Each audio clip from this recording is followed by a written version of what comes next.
I played a bit more of Neofeud 1. Oh, nice. Fuck yeah, Panda. No, I'm not that far into it yet. I just got to the arcade. Oh, yeah, there's still a ton more of the story left for you to do. It really, like, ramps up as it goes. That's still early days for the plot. But that is also the point where things do start heating up more. Did you hear about Lilo's actor dying? I did, yes. I did. That was very sad. Of meningitis. Wait, she did? Yes, Panda. Of complications related to meningitis, which she apparently was suffering from. Very tragic.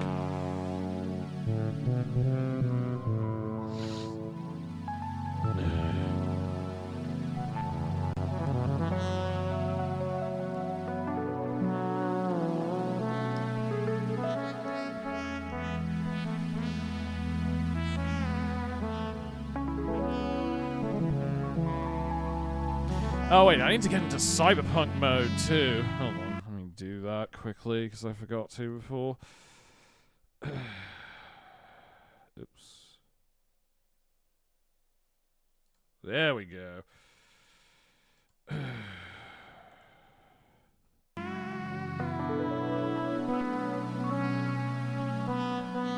She was 35, yeah.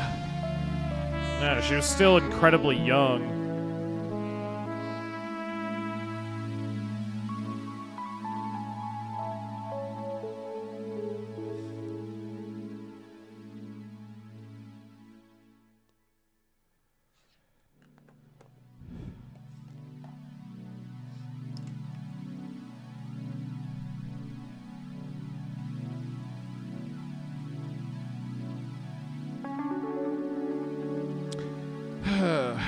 Yeah, no, it was a very sad loss.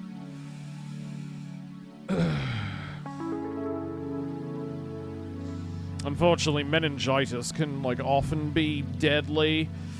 You know, there's not a lot they could really do. Oh, wait, I put this is all satire thing in the wrong place. Let me move it over to here. Alright, there we go. I was going to activate Fug Club, but I'm not going to do that during this discussion. Fair enough, yeah, you can wait until I get back into the game proper. Yeah, that's unfortunate. Yeah, very sad. Just one of those random things, you know? Sometimes that just happens.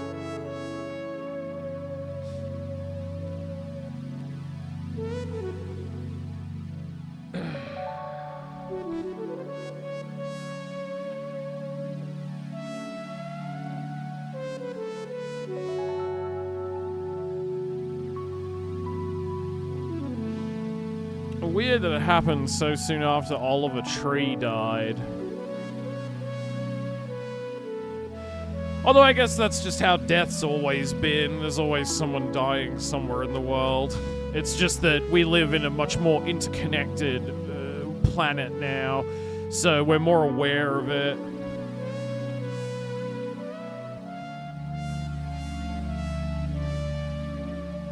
You know, like, in the past, if a celebrity died and you didn't catch a news report on it, you might not hear about it for years, potentially.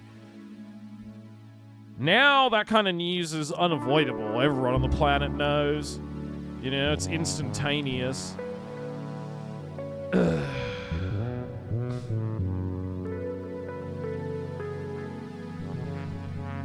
But still, yeah, very tragic loss.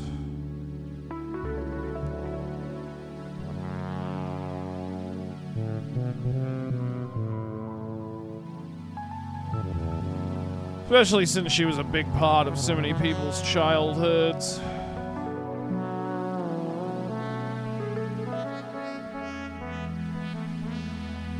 Not so much mine. But that's more to do with my age. Like, what year did Lilo and Stitch come out? The original one? what was it, like 2003 or something? 2003? Yeah, so I would have been like 13.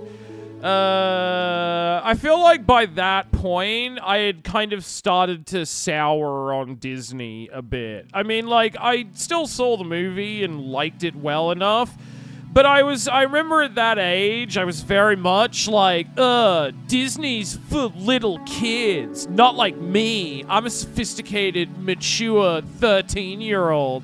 So I wasn't really much of, like, at that point, I wasn't really much of a fan of Disney stuff. So I feel like Lilo and Stitch had less of a sort of pop cultural, like, impact on my childhood, because it was just like a movie I watched once.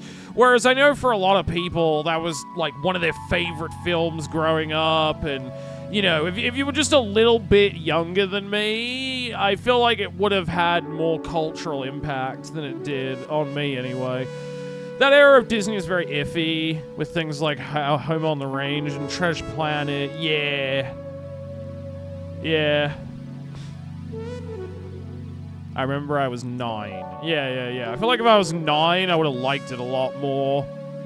But I was 13 and far too sophisticated and worldly for such childish entertainment anymore.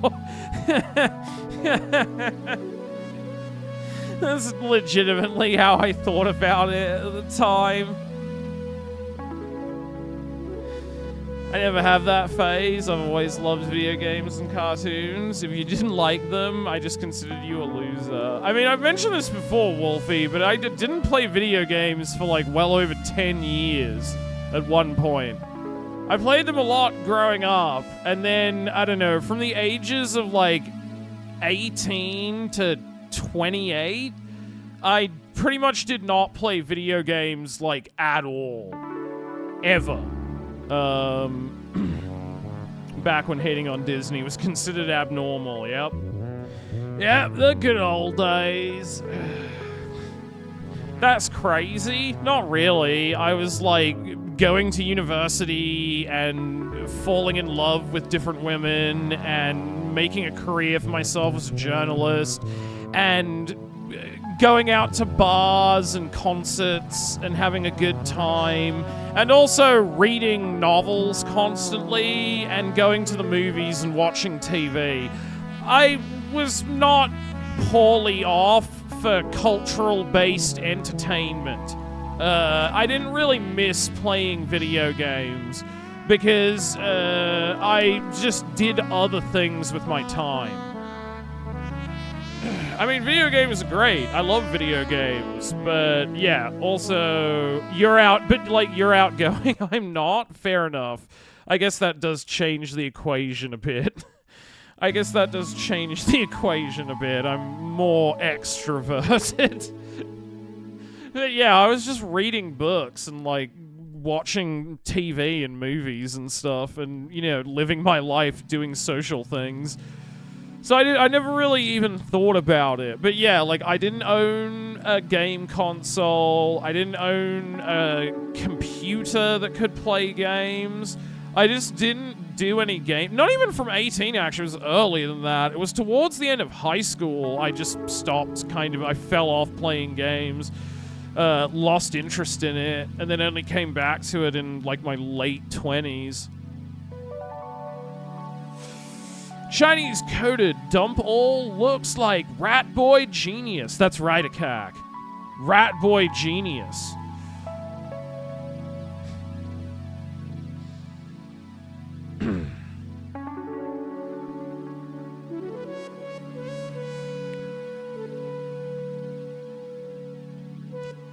Video games are basically my religion. If I'm not playing video games, I'm watching people play them or talk about them. If I'm reading something, it's about video games. Yeah, I mean, I get that. Like, I do like video games as an art form. Even when I wasn't playing even though I wasn't playing them during that period, I still read, like, gaming news and some, like, reviews of video games and stuff. Because I wanted to at least stay somewhat aware of what was going on in that space. That's how I knew what, like, BioShock was, despite having never played it until this year. For instance, like, I still wanted to stay at least vaguely conversant in like, what was happening in it as a medium. But just, yeah, I don't know, it was like, towards the end of high school, and I had other priorities, I guess. I was getting ready to go to college, and was more interested in reading books, and watching movies, and, like, trying to get girls to fuck me. And a lot of the games that were coming out, at least on the consoles kind of space, were just like, it was the era of the it was the era of the gray-brown cover-based shooter, when it felt like every game was trying to be a gray-brown cover-based shooter. And that was not a genre of gameplay that I particularly enjoyed. And so I just said, you know what, I'm good. Like, I'm out. I don't need to get a new PlayStation or a new whatever. I don't think I'm interested in playing video games anymore. 7th gen, yeah. Like, obviously, that time would eventually pass, but at the time, there just wasn't a lot that was appealing to me. And I kind of just was like, I don't know, I'm busy reading postmodern masterpieces and watching movies and, like, hanging out with girls. I don't really care if I stop doing this. I missed out on 50 Cent Blood in the Sand. Would that be funny to play on stream? I didn't remember hearing about that. It sounded like the dumbest idea for a game imaginable. The Error of Bomberman Act 0 and Castlevania Lord of Shadows. Yeah, I hate what they did. They massacred my boy. My Bomberman boy. I loved, like, Bomberman 64 and Bomberman Heroes so much.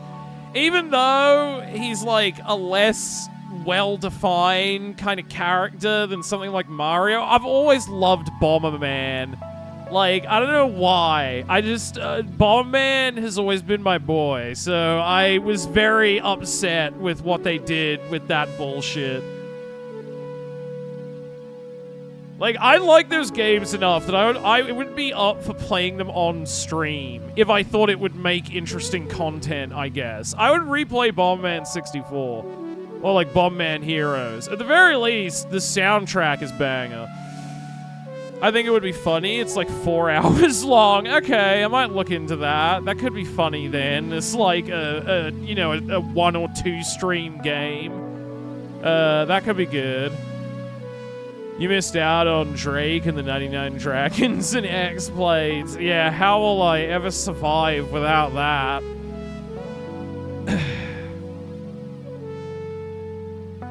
But yeah, I hate that Bomberman is kind of faded in cultural importance. Why isn't he in Super Smash Brothers? God damn it, Nintendo.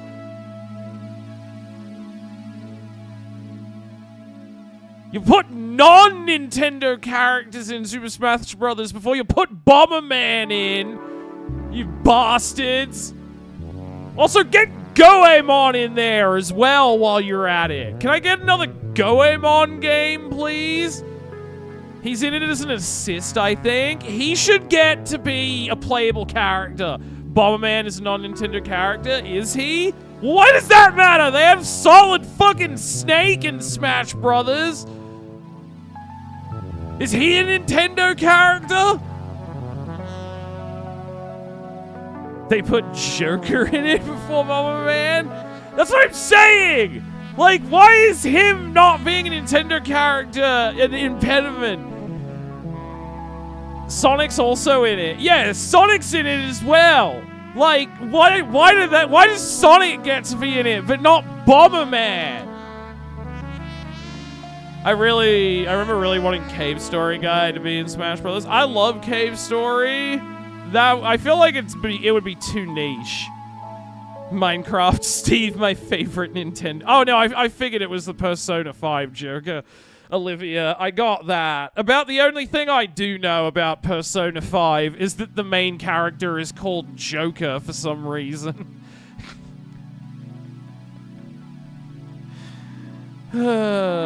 Sakurai is tired, man. He can't put them all in there.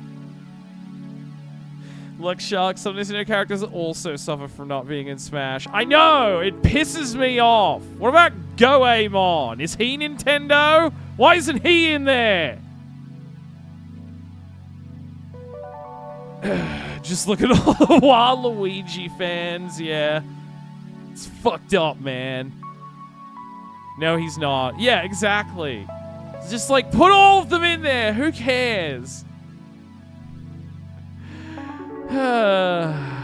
God. Alright, so last time that we had a very tragic moment. There was a big reveal that Carl Carbon, the protagonist from the first game, is Joe Rogan, secretly. He's future Joe Rogan in Neofeud 2. That was an incredible reveal. That he became Bro Jogan. He just wants to make his Kirby Air Ride sequel. I mean, I'm not opposed to more Kirby games. Goemon has been dead for like 20 years. You're better off for asking for Alex and Ryan from River City Ransom. Goemon is an awesome character. I love the Mystical Ninja starring Goemon games. They need to make more of them. Sakurai has worked enough. Well, can't somebody else take over then? Wait, so is Carl racist now? Not necessarily racist, but, like, he was secretly, like, fomenting political polarization and class division so he could enrich himself from his podcasting bunker. But in an act of contrition, Carl nuked himself to save us. He heroically sacrificed himself, arguably unnecessarily, to try and nuke a bunch of neo-feudal overlords. He's Unk now, according to the save files. Well, yes, because not last time, but the time before that, we finally reunited with Carl Carbon to find out that he had become, like, bitter and jaded because the revolution failed, and he was now, like, a cynical, like, regretful ex-revolutionary. And he was all mad at Princess Sybil, and was like, my wife and child died. Your ideals meant nothing. I'm just gonna stay here in my podcast bunker, drinking for all eternity. Alright, I'm out for tonight. Okay, good night, Olivia. Thanks for hanging out. These are funny save names. Oh, yeah. No, I mean, I'm just describing what's happening in the plot. But, yeah. All the save file names are pretty great. Rizzed up a vending machine. 109 Zuckbucks in the hole. Sold crack to Luke Skywalker. Yes, Carl Carbon was the protagonist of the first game, Wolfie. Sold crack to Luke Skywalker. Bribed a pregnant android. Doing surgery while driving. Saved Nostromo's brain. Lost in the Raytheon hellscape. Befriended a chud, Electrica. Learned to read. Became a Trantifa super soldier. Befriended a chud. Warzone traffic jam. Saved Luke Skywalker from OD. We are so fucked. Robot maternity ward. Carl is Unk now, and Carl nuked himself.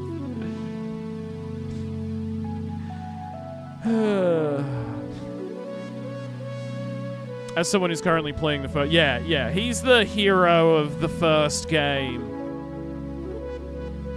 But after the events of it, he's kind of become a bitter former revolutionary. Someone who gave up everything for the cause and saw it all go down in flames. And so now he's just, like, bitter and resentful.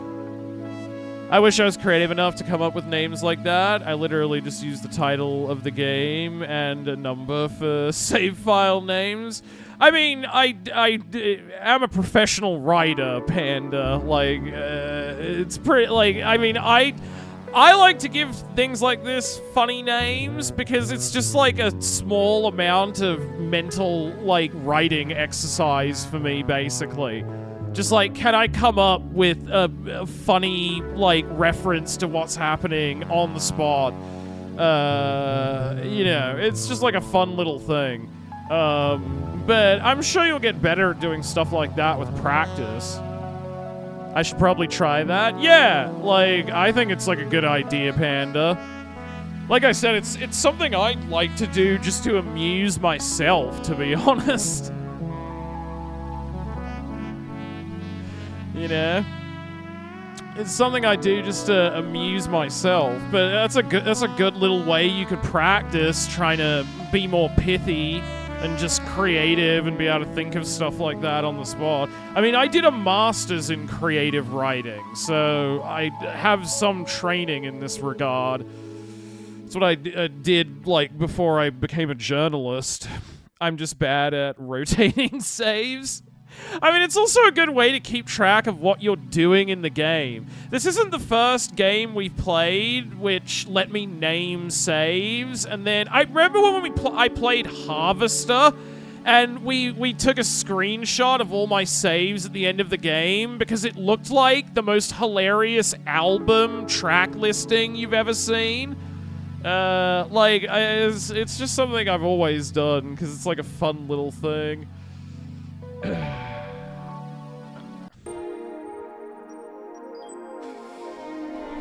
Yeah, it's nothing though. It's like it's the equivalent of like doodling, I guess, but for your mind, you know, with doodling with words, let's say.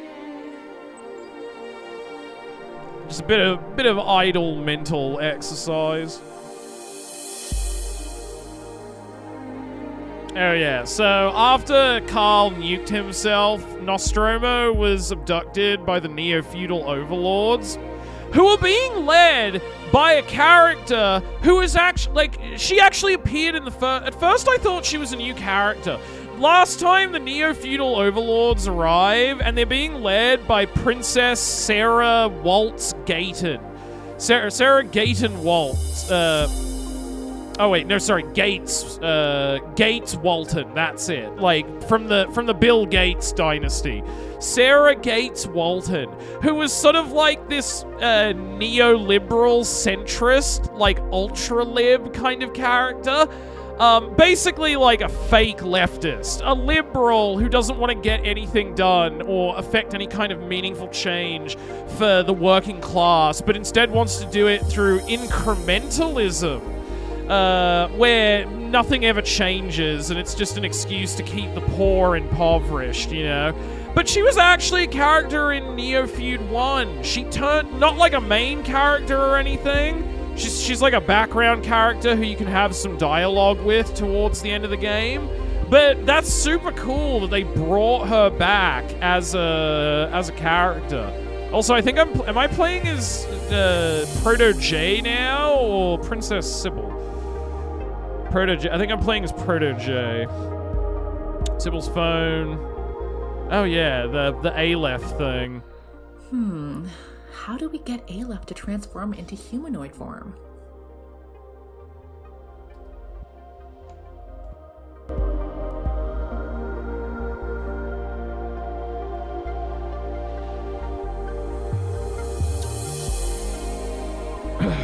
Robo-revolutionary commander and former $6 billion baller, Proto J.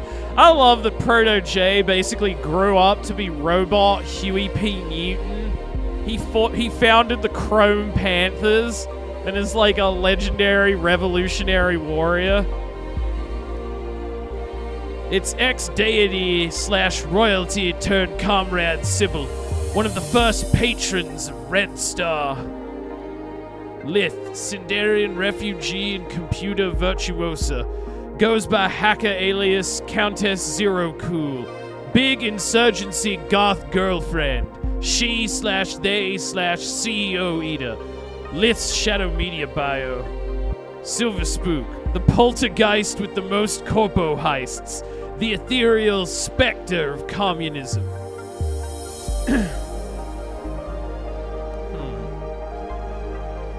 These chairs are important as surfing a tubular Euclidean vortex can be intense, and one can easily wipe out during the turbulent ride.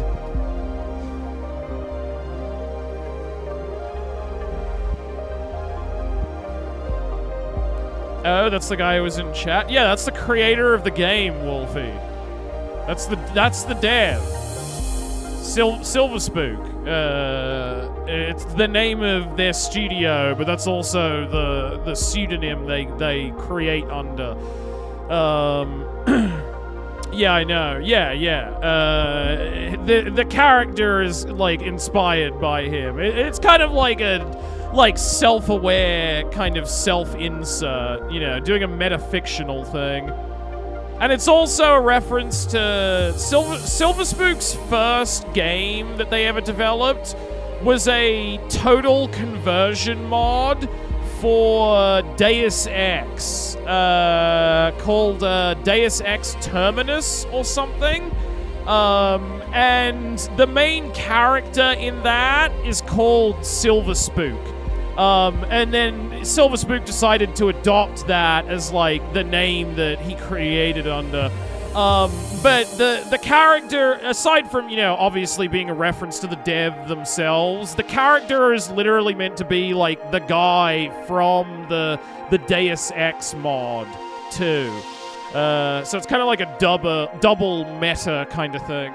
It's like Kojima being in Death Stranding. Exactly, Electrica.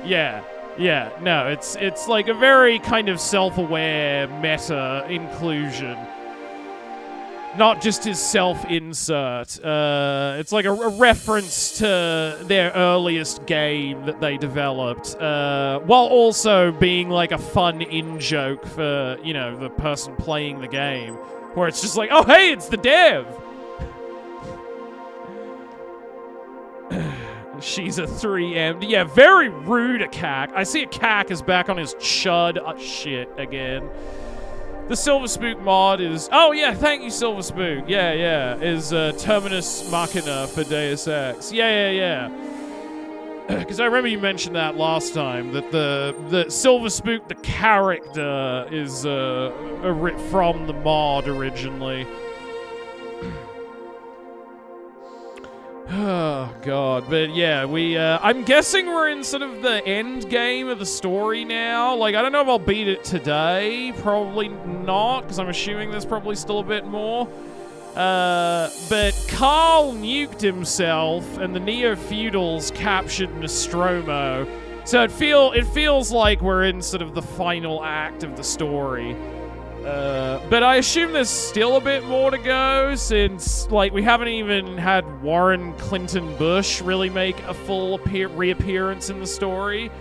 So I'm assuming there's still more yet at play. Rip Carl. I was very sad when Carl died. Looks like you're pretty far in, but you're getting there, getting close. Yeah, no, I figured maybe, like, 1 or 2 more streams and we'll probably be at the end. Unless I'm severely underestimating how much is left in the story, but I assume maybe I'll beat it next week. I'm very excited, though. But yeah, Rip Carl. I was very sad when he died, because I did love Carl as a character in Neofeud 1. But I think it's like an interesting arc for him to have in the sequel. The reveal that he's secretly Joe Rogan was very funny. But I like that his plotline revolved around kind of being like a bitter, jaded ex-revolutionary who lost everything, like his wife and child were killed, and so now he just doesn't even care anymore. He's just become bitter and nihilistic. Because that does happen in real life sometimes, People can only suffer so much before they just give up all hope that a better world is possible. So I like that he at least redeemed himself in the end, though. Even if I was very sad to see him die. I cried a lot making Carl's death scene as well. It's rough watching him become 100% carbon again. Yeah, I mean, exactly. No, it was a very sad scene. No, the him calling Proto J to say goodbye was a nice touch. Oh, it didn't work? Yeah, not all of my channel point rewards work with all the different versions of my model, Wolfie. Some of them, the reason is because some of them are applied to, like, the scene camera that, like, the scene that I have that has my model in it. But some have to be applied directly to the model. Otherwise, they just literally don't work. So, not everything works on every version of my model you can turn me into. Like, the drunk effect works on this one, but Big Mouth doesn't. It just takes one bad day, yeah. Yeah, very sad.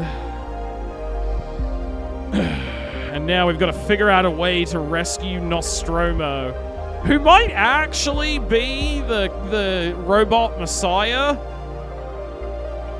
I don't know. I feel like the story's kind of hinting in that direction with the golden light thing.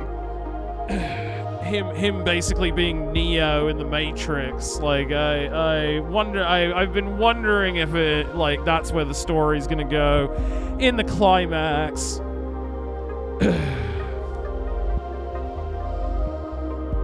Also, I loved the reappearance of Sarah Gates Walton in the story as kind of like the secret third column who was pulling strings behind the scenes. Having her kind of represent, like, neoliberal centrism, where the only improvements you can make for, like, struggling people are do nothing incrementalism, I thought was, like, a really good kind of contrast to both Sybil and her more overtly evil sister, Karen. But it was cool that she came back from the first game, too. Because she was, like, a relatively minor... She only appears in the scene at the Fulcrum, I think, in the first game. Like, she's someone at one of the dignitaries at the party that Sybil can talk to, along with Xi Jinping and a few others. But I thought it was pretty cool that she came back as a surprise villain to kind of represent the forces of, like, neoliberal internationalism. Alright,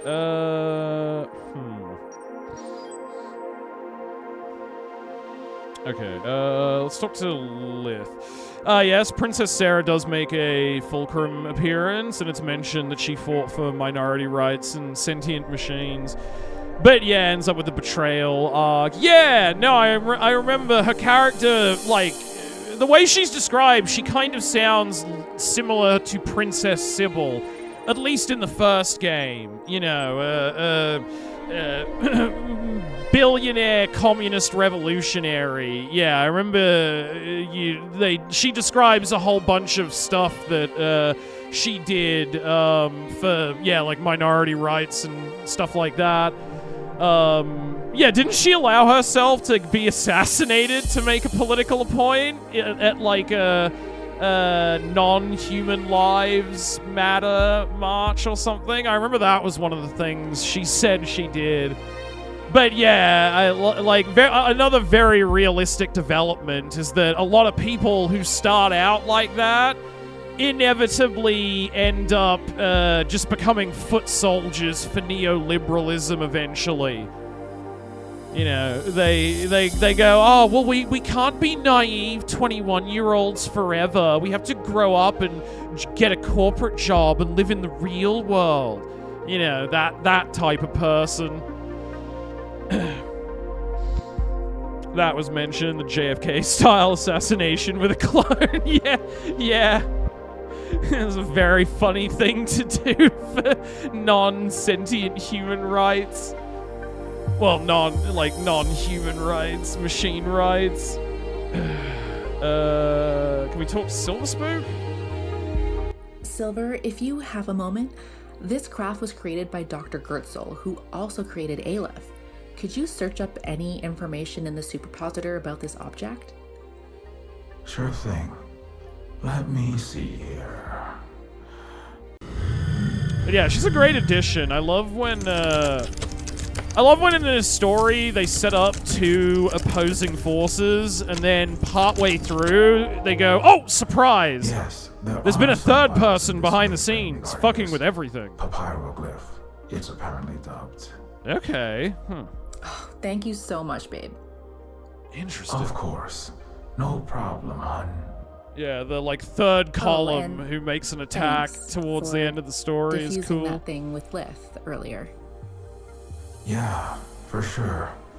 I may be debodified, but I remember what it's like to be a hot-headed 20-something in meat space. Should probably check out those files. Alright, let's have a look.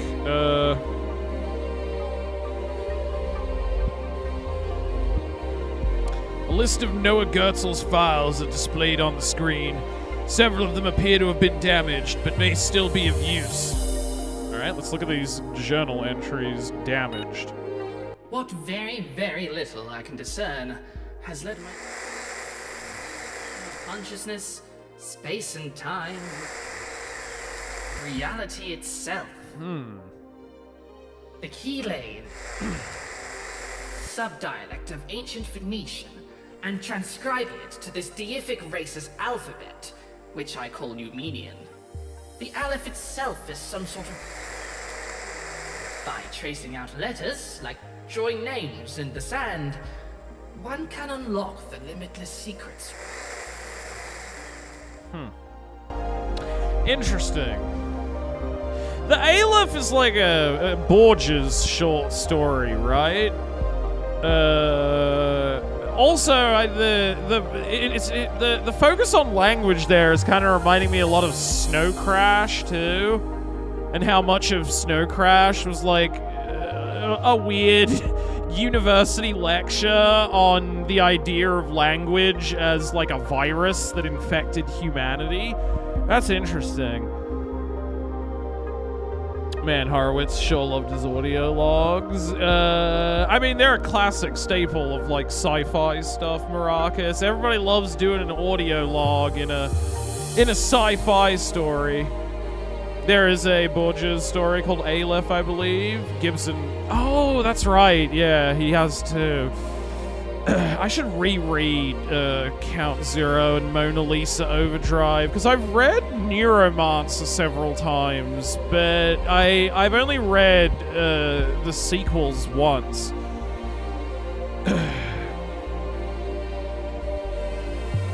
Alright, I have read, like, the short story collection, Burning Chrome, though, several times for whatever reason.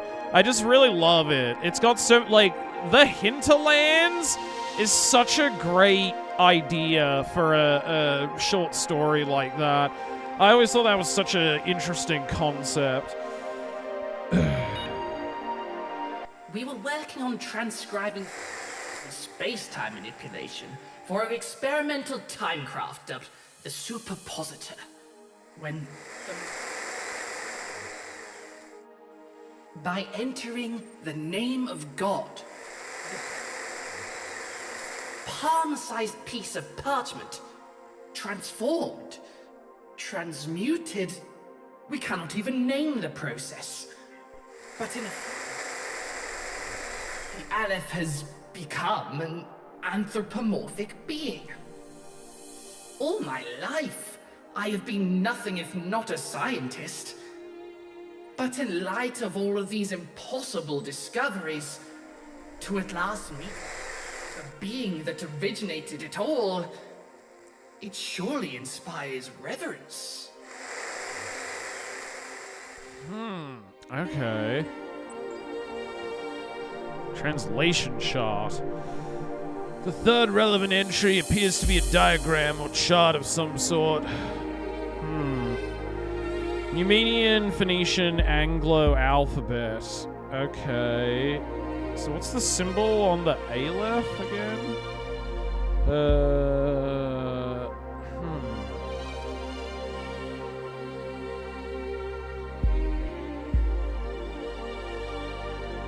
Okay, so it's like... It's the Hebrew character Aleph. Let me look at that again.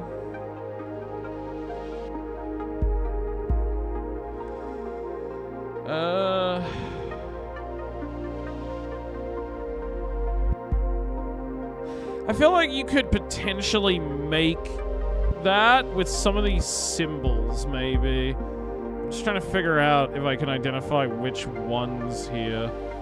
Okay, why? That looks like part of it. Why?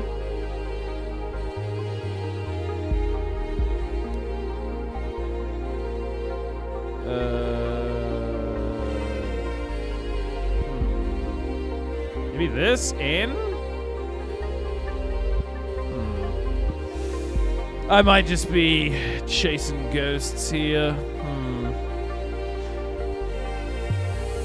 Although, let me just try combining this with that.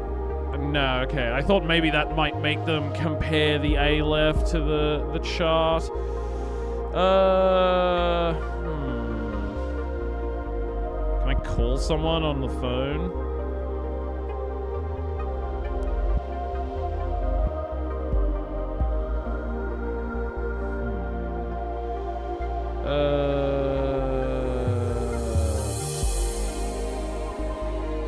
Okay, here we go. Do you have any ideas? Proto, do you have any ideas for bringing Aleph back from paper to humanoid form? Sorry, Your Banus. I ain't got no clue what to do with that. Gutzel's journal says, enter the name of God. This journal entry says, enter the name of God. What could that mean? I don't know, homegirl. What's the Humies God's name? Jesus or whatever? For Christians, yes. Abba, Father, Lord, Yahweh. I thought maybe it was going to be Yahweh, since the first letter I identified was a Y. Divine call sign before he kicked it. Yahweh? Only problem is there are no vowels listed in the chart. Yeah, that's a good point.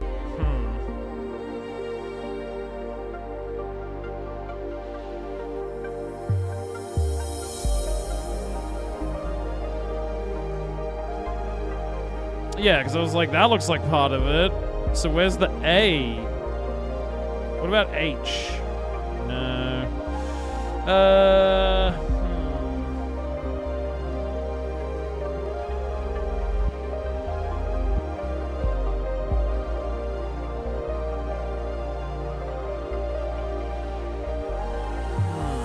Interesting. Yahweh could be written. Oh, that's true. YHWH. So that'd be Y H W H. Okay, that's probably a good theory on what the solution is. Panda, I'm assuming it's Yahweh. Although I don't know how we'll implement that. Try combining some inventory items. Yeah, that's probably a good idea.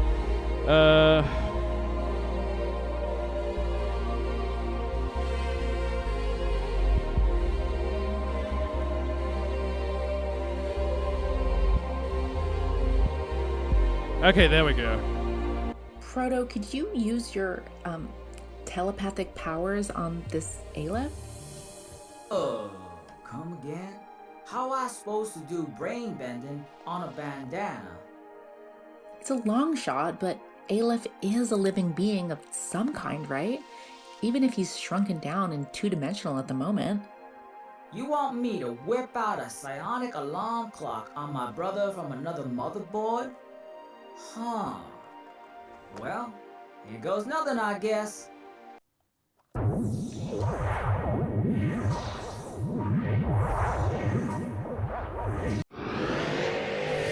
Oh, shit. Okay, there we go. Holy mother-flacking stargazes, Batman! It worked! Wow, it totally did. Awesome job, Proto. Now we just need a Sumerian translator or an Egyptologist to read these hieroglyphs. Homegirl, I only speak English, ghetto, and binary when I was rebooted in safe mode. What am I supposed to do with these hidden symbols? Okay. Okay, we can actually interact with them. The mysterious symbols glow when touched, almost like some kind of ancient keyboard. Okay, so we have to write Yahweh. Perhaps this is the sequence I need to complete, like a magic word. Okay, what were the symbols again?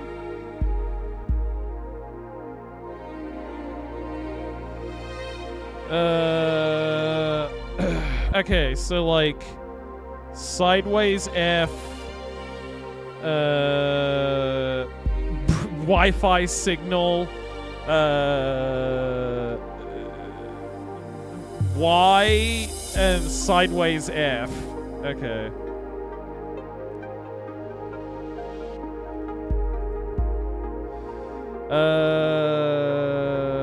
Where was that? Sideways. Okay, sideways F. Wi-Fi signal. Y. Oh wait, fuck! Did I hit the wrong thing then? Hold on. What was it? Damn it! That was working. I think I just fucked it up.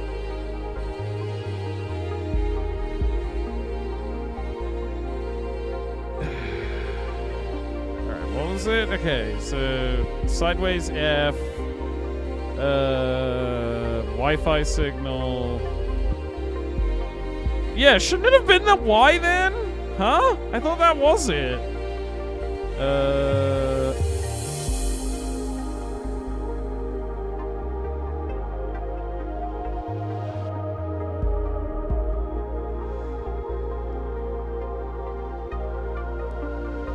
hit the Y and then it didn't like that, but shouldn't that have been it?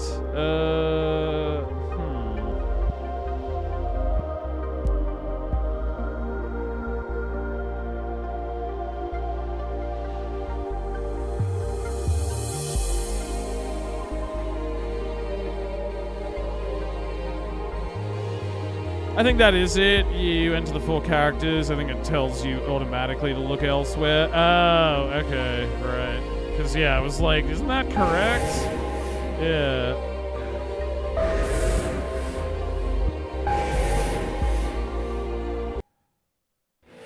Oh, there we go. Okay.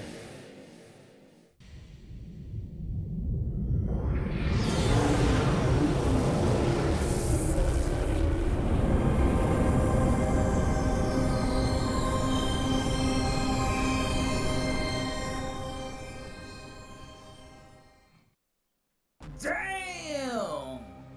That was some Space Odyssey Mandala brain flack, yo. Feels like I had an outer BIOS experience or some shit. Maybe I just didn't click on it fast Aleph, enough. OMG, you've like totally returned. Okay, Aleph is back. Very exciting. What? How? Lith, I'd like to introduce you to my friend Aleph, one of the greatest creations of the late Dr. Because Noah Aleph was Griswold. always a mystery in the first game. Incredible. Their readings are off the charts. I've never seen them in that manifestation. Like, I don't think we ever got an explanation as to what Aleph's deal Gertzel, was. where have I heard that name? Never mind. Hi? I come in peace? Aleph also says hi. Yeah, the mystery Well, was never they would resolved. if they could speak. Yeah, I was always fascinated to learn who My gods. or what Aleph You really is. do have a mute, supernatural origami deity up your sleeve, ready to unfold. And to Well, think I mean, I you just doubted won her, in a very Liv. ancient game of Scrabble, really. Don't sell yourself short, boo. We all been trying to figure Aleph's secret handshake like a bunch of paleoecologist Lawrence of Arrakis for ages. Okay, Lawrence yes, of we're all very Arrakis. impressed, Your Highness. My favorite movie. So when does your ski-masked genie start granting us wishes? Well, I'm not sure exactly. Aleph is a very, free spirit. Goes where the wind blows, sort of individual. They kind of do what they want. Yeah, Aleph is Ronin AF, long as I known him.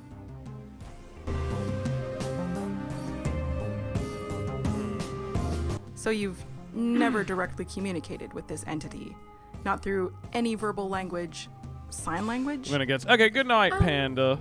Thanks for no. hanging out, man. We've even tried 5G frequencies, ham radio, Morse code, lingua cosmica, gravitational waves, Jack's cereal box decoder rings, and Cap'n Crunch whistle. Zero response. As far as I understand, Dr. Gertzel and his team of scientists also attempted to communicate in every way they could, but Aleph has never spoken.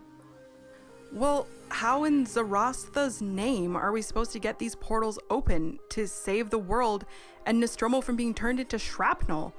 Should we genuflect, get on our knees and start praying to our Lord Paper Baghead?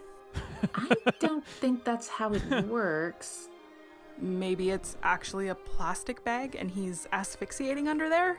Maybe if we pull that mask off like a Scuba Dooba villain. Scuba Dooba? No, wait, you really shouldn't. Why not? Is that not kosher in their religion? No, it's just the last person who tried that, well, they fell into a coma for a month. It won't work, trust me. Oh. Probably a good idea not to, Liv, yeah. I imagine staring at the face of God would probably have negative effects on the human mind. Forgive me if I'm missing a semicolon somewhere, but if this human genius created Aleph, shouldn't he have known the hardware and software like the back of his hand? How could this Gertzel not know how to talk to Aleph? Gertzel always said it was because Aleph was an early experiment, but now that you mention it, it is a bit fishy, huh? Gertzel was my maker, but Pop's death did a whole heap of lying. True, too. he was very This has dishonest always been my suspicion, in ways. TBH, but I didn't want to rain on anyone's parade. Huh, okay. How did you get Aleph to talk to you before? Sybil, yo, remember when you drifted this Back to the Future ride right above us and sent Aleph down to save me and Carl at the arcade? Yes, I remember. Well, how'd you get A-Dog to leave the craft and use his Matrix moves on that squatter SWAT? Well, Gertzel said that Aleph would serve as my bodyguard. In part, it was to curry favor with me against my very powerful father, King/CEO Warren. Aleph did follow me closely and seemed to defend me against any aggressors. He once turned a hail of F-16 fired missiles into impotent lumps of metal pretzels when I failed at cooing my father the first time and Daddy tried to airstrike me. Gods. And I thought I had problems with my Sindarian relatives. Another time, I was besieged by a mob of pureblood human purists when I launched my Sunshine Apartments initiative, and they threatened to attack all the DEI, filthy immigrants, and degenerate wokeists. Aleph somehow vaporized all their hateful signs, pitchforks, and shotguns, and the bigots all ended up sleeping on the street in adult diapers with pacifiers in their mouths.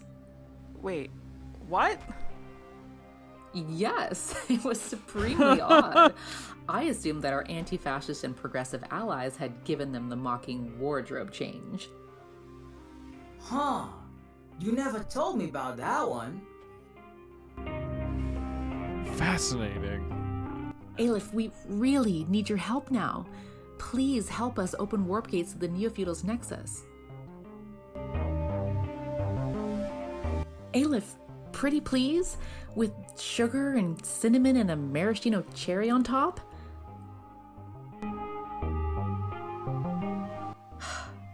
It's no use.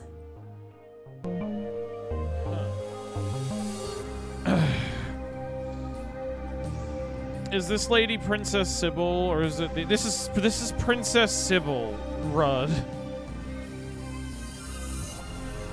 It's Princess Sybil. Sarah Walton Gates look different. I'm actually fluent in over 6,000 languages since my most recent culture update.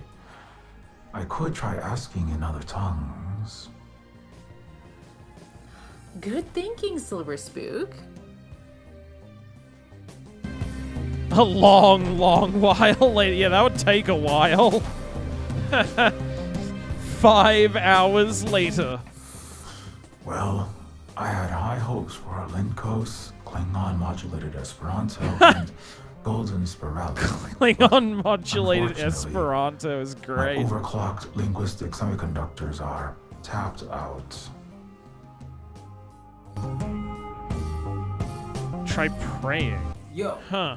I got a lot of televangelista scammed fanboys thinking I's a god, but what if Al here literally is God? Come on, don't be ridiculous.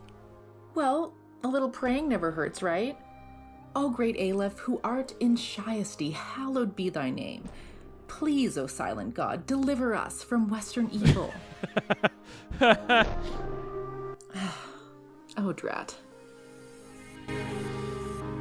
Alright, looks like we're out of options on this front. Yeah, how do we communicate with Aleph?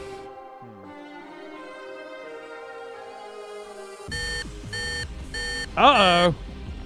I hate to interrupt our requests for divine intervention, but it looks like the Plutos have locked onto our position, and apparently they've figured out some way to interfere with the superpositor's power core. Oh no. What does that mean? Means we've only got the jewels for one last teleport. Aw, Flack! You for real, Ghost Dog? Shit! Aleph, please, we need your help now. Damn it, Aleph! Do something! Lith, what are you doing? I am done with this wishful thinking. I'm getting Nostromo, one way or another. Wait, Lith, stop. It's I suicide. mean, if Aleph's not gonna do shit... Oh, shit. Okay, wait. Spoke too soon. Thank God. Thank you, Aleph. Oh, he has the same power that Nostromo and... Ooh, okay. Interesting. He has the same gold power that they have. Oh my gods, it really is a wormhole? Hyperdimensional warp gate? It seems to be full of stars. Yes, that's the same interstellar gate Aleph opened for us on Earth. Oh, snap! Yo, it's time to bounce this missile lockhouse. Okay, I've programmed the craft to make its final jump to safety, but we've got T-minus 30 seconds to find out if those 20 kiloton warheads strike us first. Let's get out of here. Yeah, through the Stargate!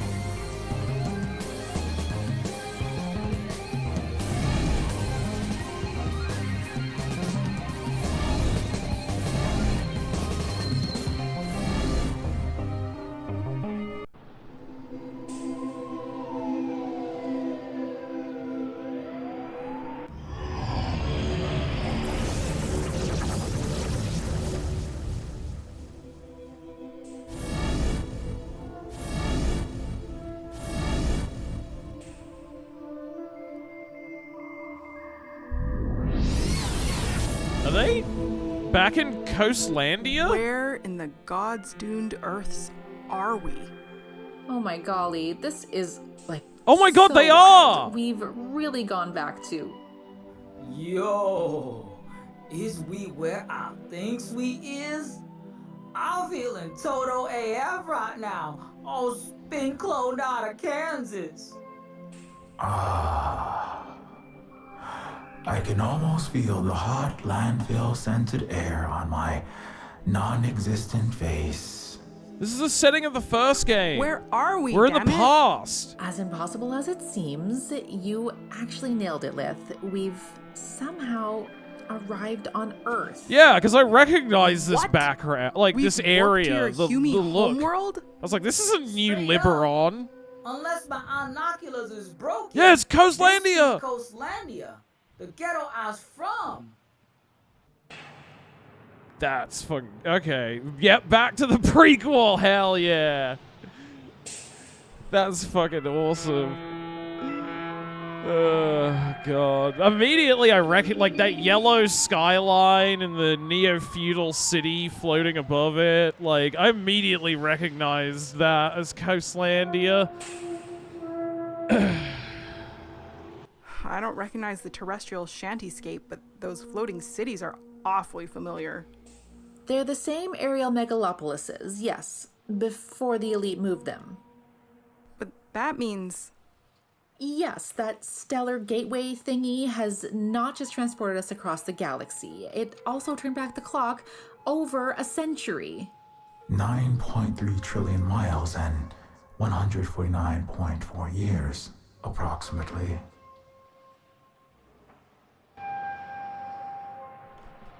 Wait, yeah, that's a good question. How is Silver Spook here? I assumed that Silver Spook wouldn't come with them for once they went through the Stargate, because he's an AI. Well, not an AI. He's a Dixie Flatline style brain scan of the original Silver Spook.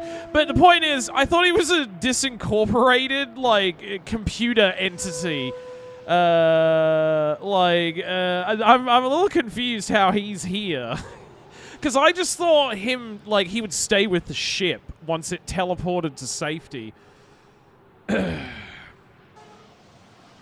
Wait, Silver Spook, how do you know the exact distance? You know, I'm not sure exactly. I just intuit it the same way you know you've taken a bite of pepperoni rat lover's pizza, or recognize the tinkle of... Where exactly? Oh, okay, that'll be revealed later. Okay, cool. Because, yeah, that was immediately something that struck me then. I went, oh, Silver Spook came too. Wait, how does that work? Okay, interesting. So that'll be something that comes up in the plot later. All right, well, I'm excited to learn what. Where is Aleph? Wait, where is your pocket genie? Yes, where is Aleph? Your Banus, didn't you hop down that rabbit hole right after Mr. Speechless? I did, but, you know, I just don't remember. You don't remember? Superluminal travel is a real doozy, but as far as I know, it doesn't rip chunks of your brain out. I'm sorry, I must have been too busy taking in our new surroundings to notice. On the upside, at least you're not all dead from that missile barrage, or deader in my case. True that. Aleph did save us all. Did they, though? Lith, what are you talking about? I've known Aleph for years. They've been my personal protector. You've assumed that, Sybil. You said it yourself. Aleph has never actually spoken. Ever. How could you confirm they were your supernatural security guard and not up to their own, possibly nefarious, scheme? Shit. That is true. Let's got a point there. We don't really know what Aleph's I suppose motives we've are. literally been nodding along, going off of vibes with the A-Dog. But we don't really, for sure know anything about him. Let's just game this out a bit. The Neofeudals are in a weakened state, losing their proxy wars, collapsing economically against the Galactic Silk Road, their primary planetary base fallen to ruin, and we're closing in on a plan to overthrow the plutocrats for good. Just as we're about to launch our final offensive, we, the key personnel in the revolution, all get teleported parsecs away and over a lifetime into the past. I mean, if you were a transgalactic oligarch, this would be a masterstroke on the chessboard. Very funny that we were just talking about how America lost the Iran All war we had left earlier to do in was stream. storm the damn glitzy sky castles and smoke them rich honkies. Son of a blender. I hate to admit it, but I suppose it's possible. Silver Spook, what do you think? I can't confirm that Aleph is a double agent for the Plutos or some other unknown faction. Their power is beyond anything I've ever encountered, though. Shit. And with that gate vanished, Aleph gone AWOL, we stuck back in our own past. Huh. Yeah, like, bringing up the declining power of the Neofeudals is funny, because we were just talking about the humiliating agreement that Trump had to sign in order to get the Strait of Hormuz reopened today. Very, very, like, relevant to what's happening right now. Which I guess is very true. Like, that was true of the first game as well. Something that because we played it a few years ago on stream, and a lot of the stuff in it felt like it was written about things that were happening right now in 2023 or 2024. I forget exactly, like, when I streamed it. But you had written the game 7 or 8 years before that. You know, very much, yeah. You've got the William Gibson gift for being scarily accurate in predicting the future. Although I fucking hope the human beings turned into drones thing is not something that comes to pass. Because, my god, that was nightmarish. Yeah, I guess we have to find Aleph. Well, I guess our best bet now is to try and find Aleph, right? Yeah, that was quite humiliating, yeah. Agreed. I'm not picking up any energy readings at the moment, but I'll keep my radar out. I knew we were being shuffled around someone else's risk board. It's time to get to the bottom of this. Them signing the agreement at Versailles also added an extra bit of, like, symbolism to it that I thought was very funny. Alright, let's take a look around first. The Stratoplex floating cities, the same ones a century into the future, on planet Yeadon. The Neofeudals really U-hauled their entire aerial cities across space, just like in Skal's Rovin Castle. I mean, that is something the West would do as a show of colonial power. Like, oh, I'm going to disassemble this European castle brick by brick so that I can rebuild it. I can transport the bricks and rebuild it at the colonial plantation of which I am the slave master of. Just as a flex on our exploitation and control. Alright, what else is there to look at up here? These falling apart apartments look cobbled together from the discarded trash of the 1%ers above. Isn't that the apartment block from the first game as well? Like one of the first areas you go to after you leave the social services building? I recognize, I think, the sort of like Rising Sun style graffiti on it. Endless sprawl of a dilapidated favela. This looks a lot like Neoliberon. They say history only rhymes, but the Westoid sob story apparently repeats. It's the same art style of art for sure. Yeah. I mean, I guess that's accurate of how favelas look in real life. They can sometimes be quite colorful or have art like that printed on them. Is there anything else to look at up here? That just seems to give me flavor text about Sybil. No, it doesn't look like it. Alright, I guess we should move? Oh, wait, what was it? Go to apartments? There we go.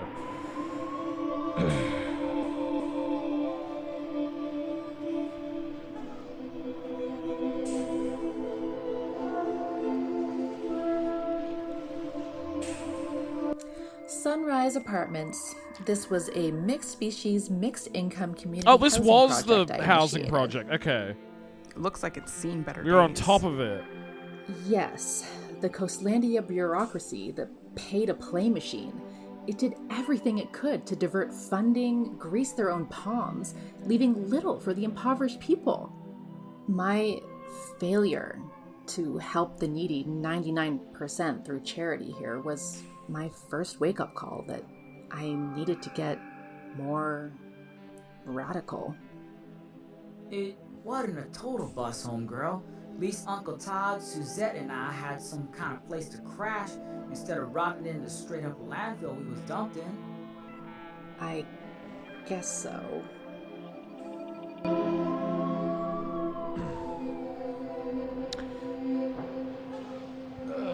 Yeah, like I remember the scene in the first game where the the social services soldiers show up to take the kid from that robot family that Carl's there to evaluate. Olivia was playing a bit of Neofeud 1 recently on that scene. And, like, when she got up to that point, her and, like, also me, so, like, in her chat watching it, like, we're like, oh, doesn't this feel, like, ripped from the headlines of 2026? Like, it's a commentary on ICE or something? I mean, ICE has been doing that shit for real, but, again, it was something that you'd written, like, 7 years ago. Alright, what's some more flavor text to look at here? Giant landfill. Giant landfills covered much of the earth toward the end. All thanks to my ilk gobbling up and misusing resources, dumping the waste on everyone else's head. We ghetto bots call this the pile, aka home sweet home. Yes, the Westoids have replicated these trash mountain disasters on planets across the galaxy, including mine. Great things have humble beginnings, right? That's so true. Ah, the metallic trees. We slumdogs tried harvesting our own sun juice from the sky with these solar chrome trees. All self-sufficient, renewable and shit. But the Babylon biznatches from Coastlandia City came down, told us, sorry, a tree gonna fall on your head. They sent crews to chop them down every week. Yes, destroying food and energy independence, keeping the oppressed reliant on the Imperial for basic needs. Standard modus operandi of the neo-feudal elite, TBH. They taught whole classes on it in the Ivy League. Yeah, it feels very 2026 for sure, that bit. Yeah. No, that's why I'm, like, still surprised that Neofeud doesn't have a bigger audience. Because, like, everything you're talking about in the game, I mean, the social issues, obviously, not the science fiction stuff with robots and whatnot, but all the, like, themes of the game relating to social issues and politics are stuff that is, like, way more relevant now than it, was 10 years ago. All these things are, like, way more mainstream ideas now than they were in 2016. And that's partly because the exploitation of the, by the upper classes has gotten way, way worse. People are so much more pushed to the breaking point that, of course, they're gonna start getting radicalized into this stuff. But, like, yeah, even though it's a game from 7 or 8 years ago, it feels like it's about this moment in time we're living in. Which is why I'm surprised that there's just not more of, like, a fandom for it. Because I want these games to be huge, That would be awesome. I jumped when Saul Goodman mentioned ice in Breaking Bad. Funniest thing is that he pronounced it ICE. I mean, that is the acronym, yes. If Nostromo dies, we riot. Oh god, yeah, I hope we don't lose Nostromo too. Just a local's laundry. Shouldn't mess with it. Flack! It's a cop! Kinda looks like a medieval knight. Indeed, Same I hope more difference, folks discover rapacious the Neofeud aristos pay games. both Yeah! knights and cops to use force on workers to squeeze them for profit. No, like... And it's like, if you had like a teenager, like a kid who's just starting to get into politics and stuff, I think a game like this would be a great way of giving them a fun, irreverent, entertaining like story that's also a crash course in all of these, you know, political ideas that they might then be interested in actually getting involved in, you know. Like I think it would be great for that too. Although I just enjoy it as like a really funny, awesome postmodern sci-fi kind of story. You know, but I definitely think like younger people could learn a lot. Adore, this housing project is all very artful, if constructed of odd materials. It's certainly not up to code. No unit numbers, but then again, some of these doors look like they were sawed out of kitchen tables or ripped from crashed starships. This wall is made of bottles, cans, car parks, toasters, and all sorts of detritus compacted into a garbage bulwark of sorts. Volta? A poor, run-down child in an eerily familiar blue jumpsuit. Oh yeah, he's wearing the Fallout suit. The young Ghetto Zen's eyes are strangely hopeful, given his dirty face and tattered threads.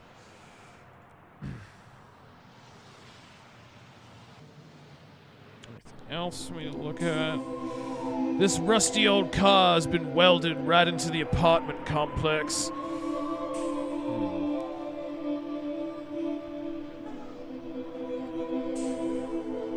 A weirdly familiar-looking power meter.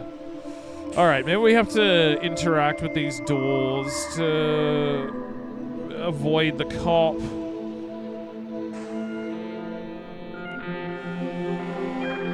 I hope it doesn't get too popular. I don't want to see Nostromo as a skin on Fortnite or something.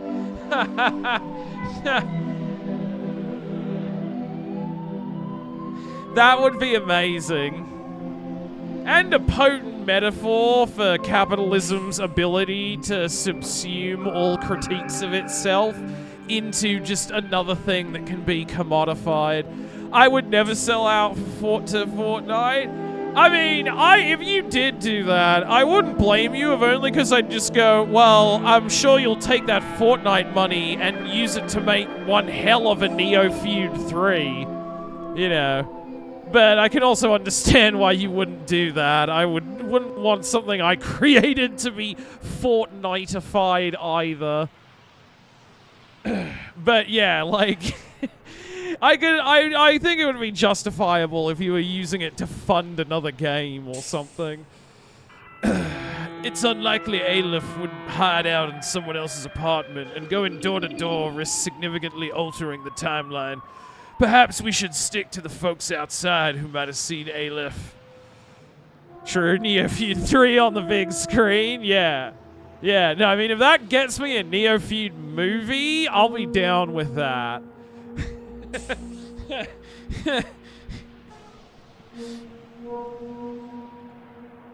Alright, I guess we just gotta try and sneak past this guy.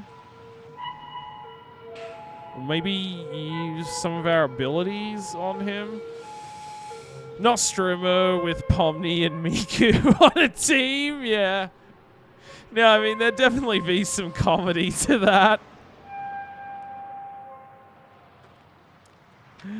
Oh, God. I don't want to see Silver Spook doing the gritty.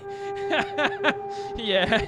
Yeah, I don't want to see them doing a Fortnite dance. Oh, God. Alright. I guess let's walk out this way.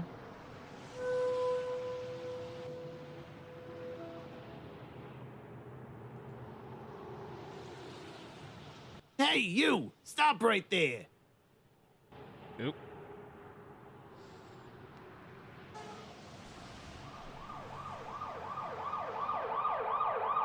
We're not doing anything wrong. Yo, Popo, I ain't doing nothing. I dared say no to drugs and stop dealing M-Juice 20 megacycles ago. Yeah, Tin Can. That's what all you ghetto folks say. Motherfucking speciesist pig. Like, our cops never change. They're always just fucking fascist scumbags. Are you a time cop? If you're a time cop, we did exceed the cosmic speed limit of 186,000 miles per second, but technically, we weren't behind the wheel of the astral gate. You're an astrologist? What? No body specters. I don't trust anyone with no wrist to cuff. And I don't trust fleshy bacon, not even when I had wrists, so I guess we're square. He's racist against digital ghosts. We don't take kindly to you non-corporeal types around here. Wait, I recognize that ridiculous suit. You're a Bountalorian, right? What? No, I'm just a bounty hunter. And I also like cosplaying as sci-fi characters. Oh, right. The Bountalorian Order of Forever Masked Fugitive Finders hasn't been established yet in this time. Bountalorian Order? Never heard of it. I like the sound of that, though. I'll bring that concept up in my D&D group. We're all big fans of Judge Dredd and Law and Order. Oh my gods. I'm the one that kickstarts the Bountalorian Order? I've made bigger time travel boo-boos lists, like starting the end of the world. Don't feel too bad. Time travel isn't real, you nerdy dork. Says the guy Or cosplaying. You're the one bounty hunting in your Comic-Con costume. Okay, shut up, all of yous. Now, I'm looking for this outlaw. He apparently tampered with the Energenius box here and gave free electricity to the slum dwellers. That's Carl Carbon! R.I.P. King. Like the giant stain on his shirt. He goes by Carl Carbon. That's funny, though. I do sometimes think about that, like, do you ever think about maybe in the vastly distant future, like,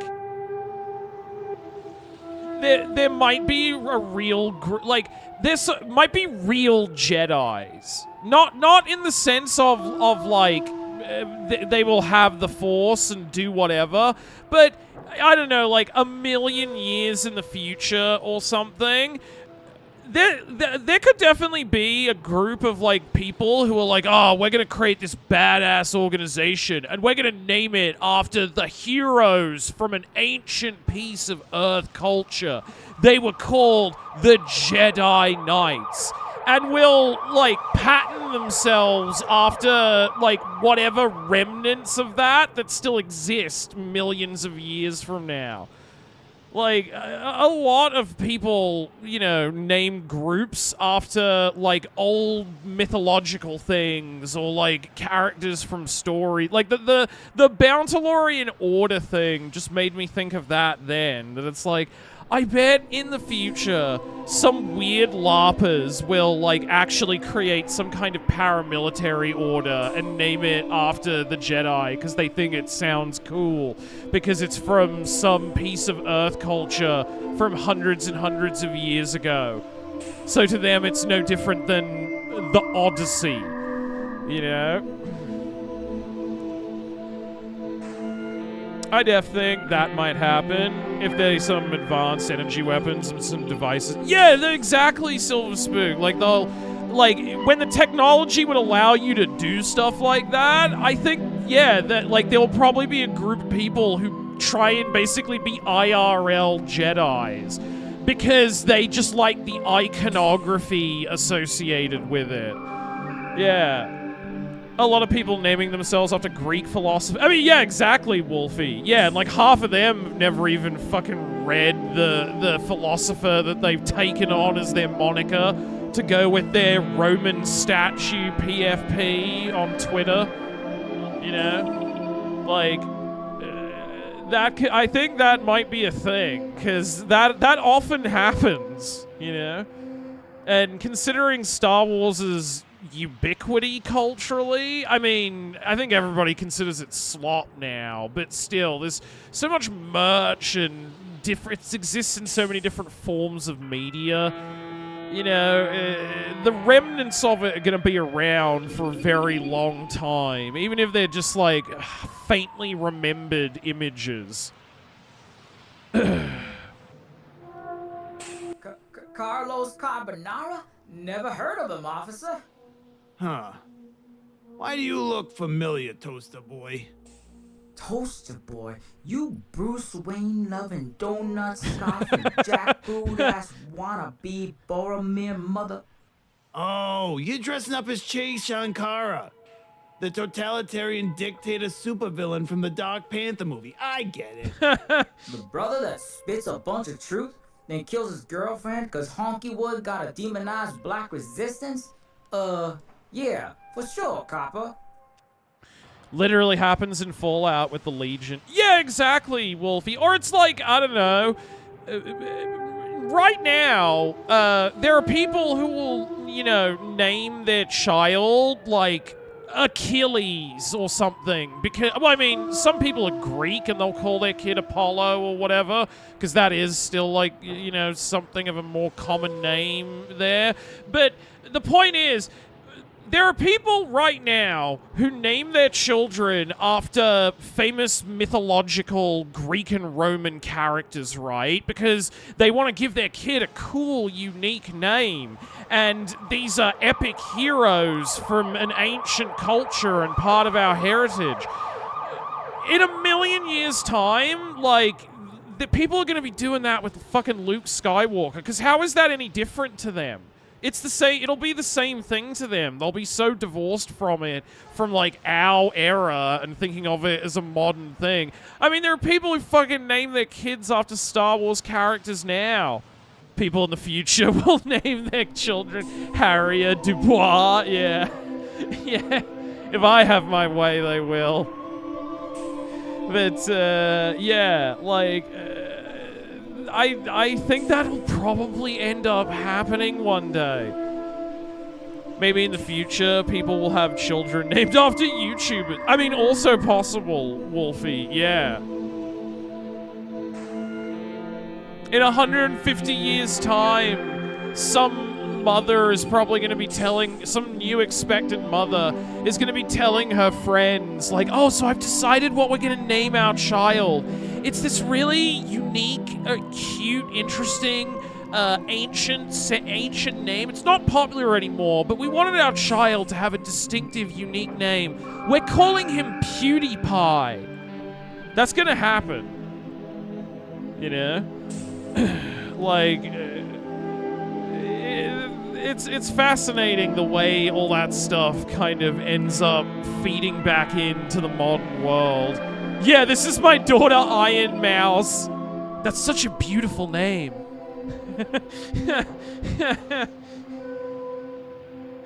Yeah. Officer, I'm sorry we can't help you, but we really need to be going. What? Oh, that's quite a beautiful dress you're wearing, madam. Mayhap you're in need of knightly escort in this most unsavory den of squalor and Little villainy? lady.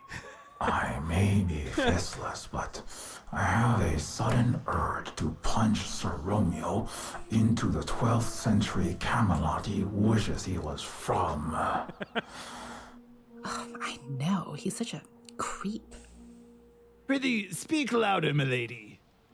No thank you. I'm not really in need of an escort, sir. Maximus Steele, at your service. Right. Well, it was nice to meet you, Maximus, but we really should be going. A child with a massive neck named Markiplier. I mean, God help the kid who ends up being named Asmongold.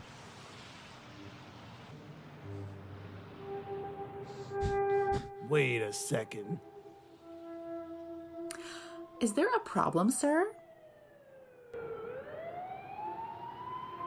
That walking microwave is a wanted drug lord. Prototype J13916, aka Proto J.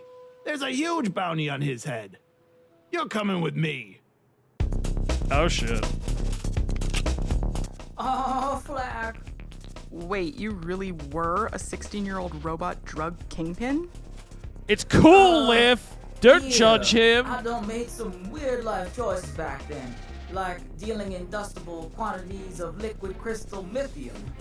He founded the Black Panthers. He gets to deal a little man.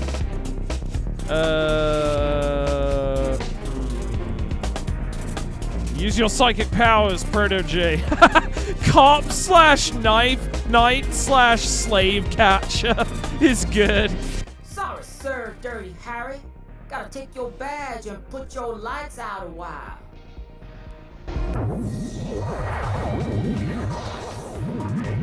What is that? A ring of yellow LEDs?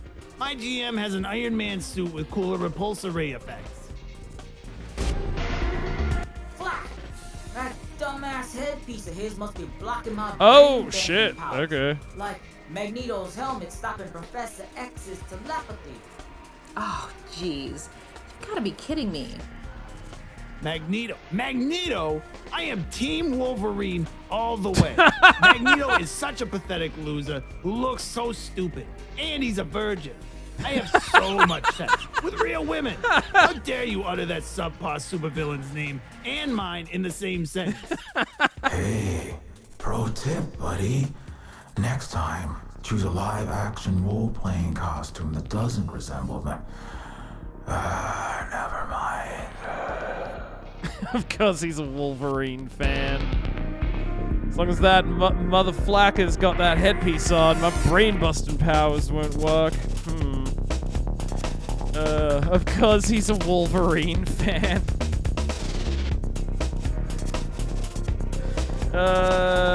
Okay, what if we just shoot him? Time for wrap this pig in a blanket. A body bag to be exact.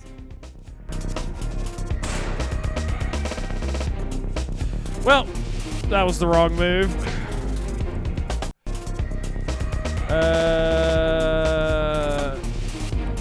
Can we talk to him?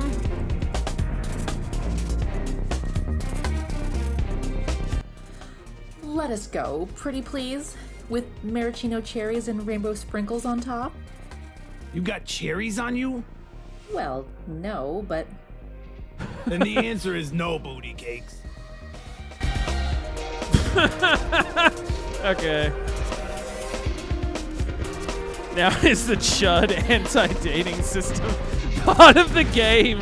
I was gonna say, do we have to seduce him to get out of this? Because I noticed the last dialogue option. I am Princess Sybil Clington Bush, daughter of the most wealthy, powerful CEO king in the solar system. You have to do Is what he gonna I show say, us his or Punisher else. tattoo? Nice try, Cost Popper, but I know an imposter dressed up as Her Highness. You're way too old and past your prime to be the real Sybil Clington Bush. Oh, well, that was hurtful. Stupid time travel problems.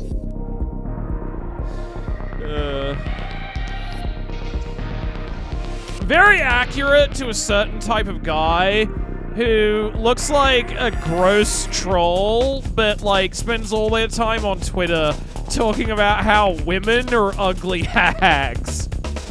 You definitely see a lot of that. Like, there'll be some gorgeous woman who tweets an image of herself, and just immediately under it, there'll be 5 of the ugliest dudes you've ever seen going like, mid, 2 out of 10, you're ugly. Hey, you know, you look really handsome in that Time to suit. seduce the chud. You really think so, milady?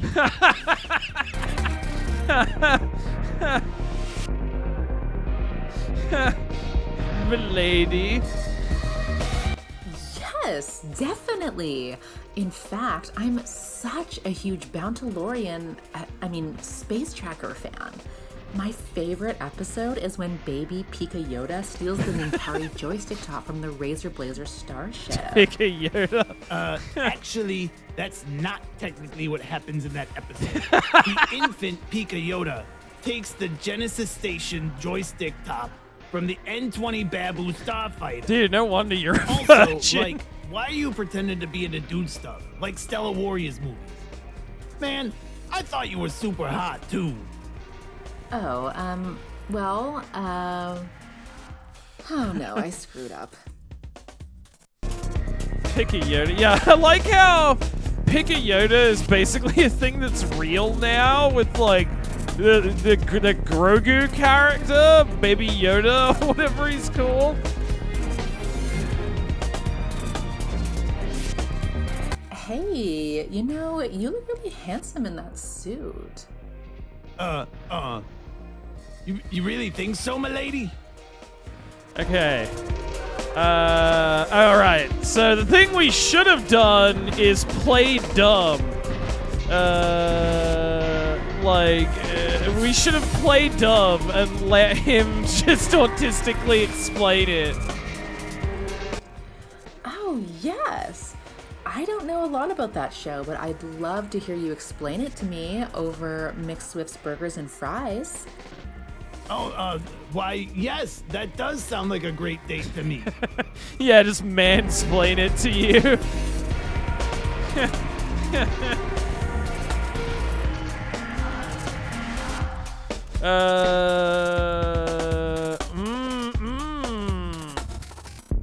Ooh, this is a tough one. I mean, I think probably the second one is the real answer because, like, we need to speak his incel lingo. I feel like I'm gonna pick this first, though, because I want to see what his reaction is to it. I feel like that'll be funny. But I'm assuming that the correct answer is that we need to lean into the incel lingo even more. So we need to do the looks maxing stuff. Maybe you could take that helmet off? I'm sure you're just as good looking under there. Hey, wait, you're just trying to trick me with your feminine wiles. Oh no, I screwed up. Yeah, I thought so. Because all these people are fundamentally self-loathing. So, like, if you actually try to... you need to play into their own, like, self-loathing and warped self-image. Hey, you look really handsome in that suit. You really think so, milady?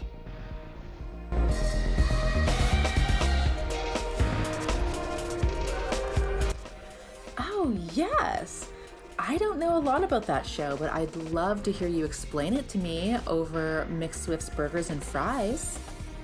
Oh, why, yes, that does sound like a great date to me. Alright, time to determine his SVM, sexual market value. I mean, SMV. I think that's one of the things those looks max of freaks talk about. I'm sure you're just as good looking under there, but if you don't mind, do you think you could take that helmet off? I need to see your Chad circumference to make sure you're genetically suitable dating material. Wow. A real woman who understands the red pill truth. Yeah, I've recently had a cranioplasty procedure to increase my skull size and thereby increase my evolutionary fitness. Of course he's a phrenology enjoyer. It's hot out here. Or is it just me? I gotta take this thing off.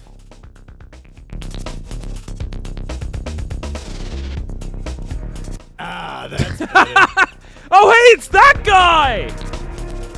From Neofeud 1! Wasn't he the guy we have to save Sybil from when she's in the android body at social services? Is that who I'm thinking of? The, like, bounty hunter guy who we have to, like, disarm to prevent him from killing her? Alright, now we can use the psychic powers. Alright, Sir Pixelot, time to get medieval on your ass. He does basically look like that guy. Yeah, yeah. And I remember he had a similar voice, I think. In the words of the immortal NWA, flack the police. ACAB includes ACAB. All knights are bad. Alright, nice. We did it. Alright, does he have anything we should take? No. Alright. That feudal bacon is cooked crispy. Let's move on. Alright, there is a thing on the ground there. Gum. Oh, I have to walk there.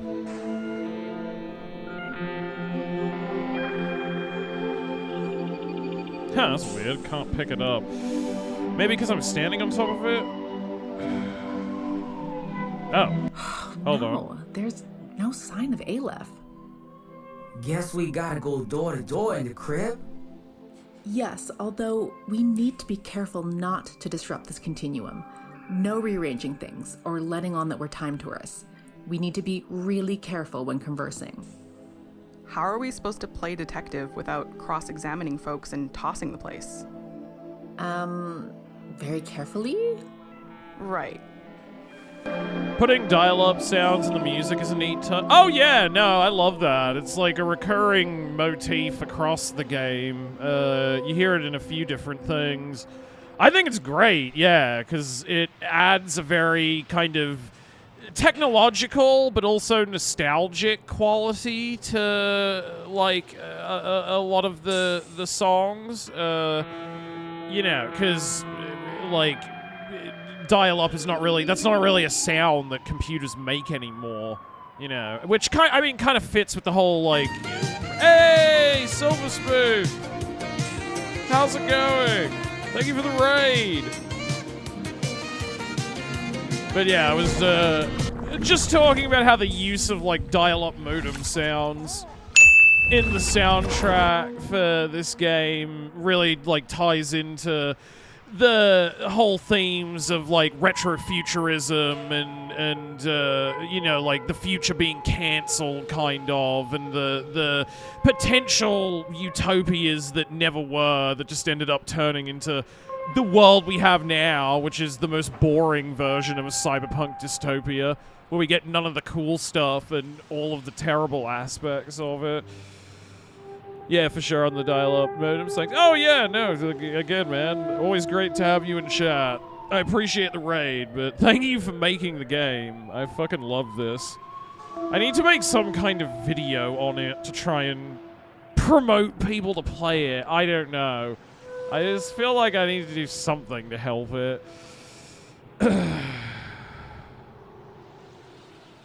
Can we pick up the gum? Okay, we might have to come back for the gum, it seems. We need some kind of reason for it first.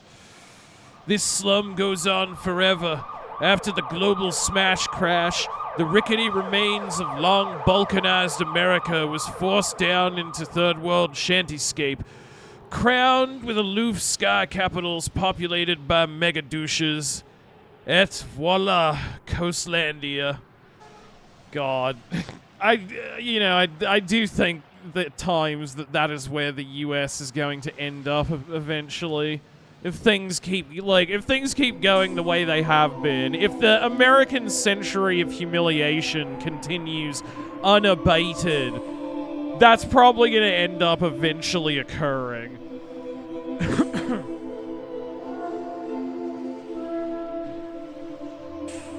And America suffering one of its most embarrassing and costly military defeats in modern history this week certainly isn't a good omen for that.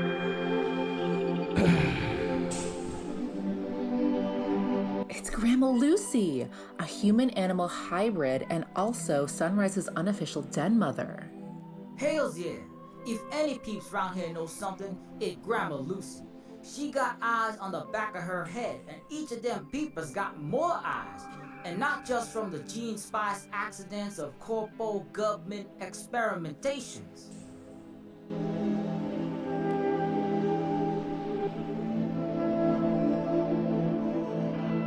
Yeah, it sucks here right now, but what's new? I mean, Of course.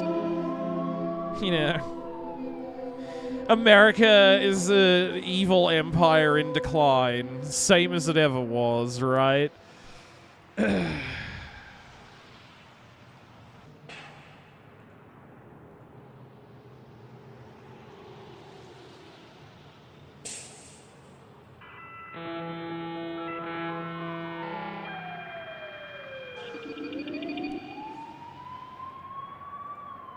Let's talk to Grandma Lucy. Johnny, now why in the hell is you wearing that silly hat and fatigues for?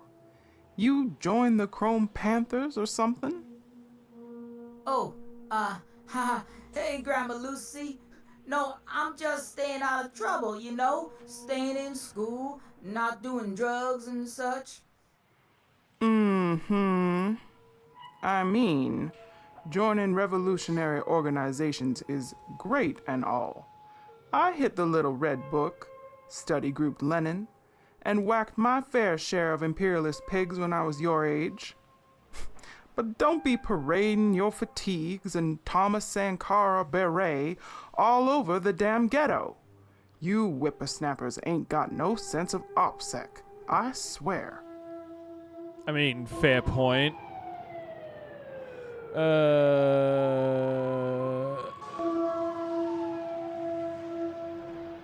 Alright, should we tell her that we came from the future? I mean, why not, I guess. If that fucks things up, I guess I can always just redo it. Because I am interested to see what she says to that before we ask about this. Grandma, we came back from the future, and we's looking for a lost friend of ours. Big N on his face, strong and silent type, opens big-ass Stargate tunnels now and again. Time travel? What?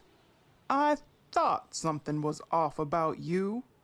What have you done with the real Johnny Silica, huh? You giants from the clouds, fee-fi-fo-fummin' down here, ain't ya? Oh, snap. Oh, let me give you a shout out as well. Sorry, I forgot to do that. Try again. Okay, I thought so. Let me give you a shout out as well. Sorry, forgot to do that. I need to just create like a command that automatically does that when someone raids me. Because I always forget. Now why in the hell is you wearing that silly hat and... Alright. So we were not supposed to do that. We'll be a little bit more discreet. Grandma, you happen to see a black trench coat homie with a big blue N for a face cruising by in the hood? Johnny 5, are your circuits shortened, boy? You doing liquid crystal lithium again or something? I'm running... Okay, well, I know this is the wrong answer, but I still want to see what this is. Nah, Grandma. I'm running a galaxy-wide uprising against the man and his greedy-ass capitalism 100 years in the future. Boy, now I know you back on that robot crack. I'm gonna have words with your folks, youngin'. Oh, snap. I done screwed the cyber pooch. Smoking that robot crack. Alright. Johnny. Alright, yeah, and then... No, I'm clean, I promise. No, Grandma. I'm clean, Grandma. Promise. Mm-hmm. You running with them rascal asses? The Chrome Boys? He's the leader of the Chrome Boys. No way, Grandma. Just night glasses and communist pamphlets for this Johnny Silica.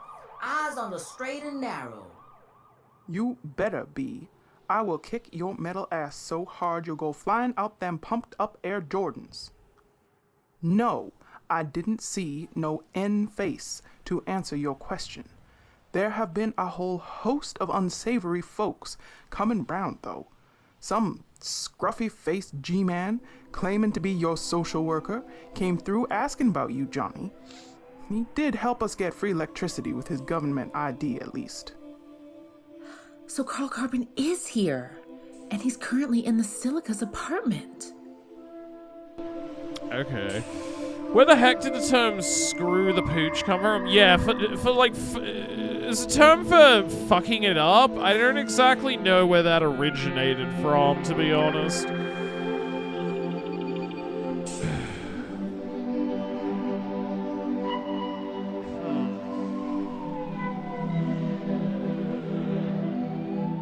Yo, we're gonna save Carl, hopefully. Well, I don't think we can, Rudd, because, like, if we save Carl here, that'll prevent him from taking part in the plot of the original game, which will completely change history and stuff. Sadly, I think Carl might just be dead. Although, who knows, maybe I'm wrong, but, I feel like if we intervene here, this could fuck everything up even more. Hey, how's it going, Scuba Duck? Alright,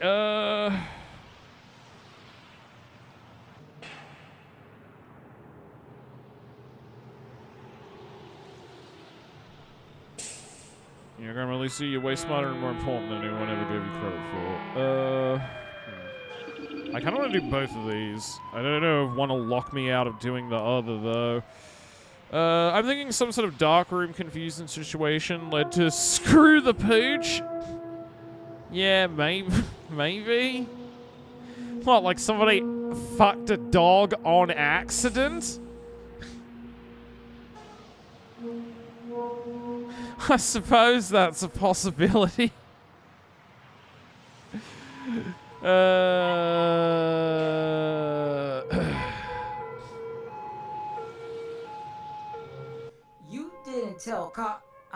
You didn't tell this G-Man where I was, did you, Grandma? Hell no. I don't trust these Babylon motherflackers one bit. I was born a ghetto chimera, a lab rat for their sick experiments, test meat for their super viruses, Babylon a honkies, crash test dummy for their nanite population crashers. Richie White Man is already spreading that super corona around, telling people it's just a little cold. They'd drop the nukes if they could figure out how to get away with it. Based. She's surreal for that. You know, Grandma Lucy, you're way smarter and more important to this community, this world, than anyone ever gave you credit for. I'm sorry I couldn't stop the Coastlandia government from neglecting Sunshine Apartments back in the right now. Aw, Sybil, sugar, you are my favorite ditzy little royal white girl. Aw. I mean, I know that don't mean a lot, 'cause I hate 'em all and want to rip their heads off. But I want to rip your head off the least of your scepter-slanging crowny family. You're one of the good ones, cracker. Thanks. That means a lot, Grandma. Girl, why have you not found yourself a man? Or a woman, if that floats your boat? That's all a white person ever wants to hear. Well, good news, Grandma. I have found somebody. Well, someone, anyway.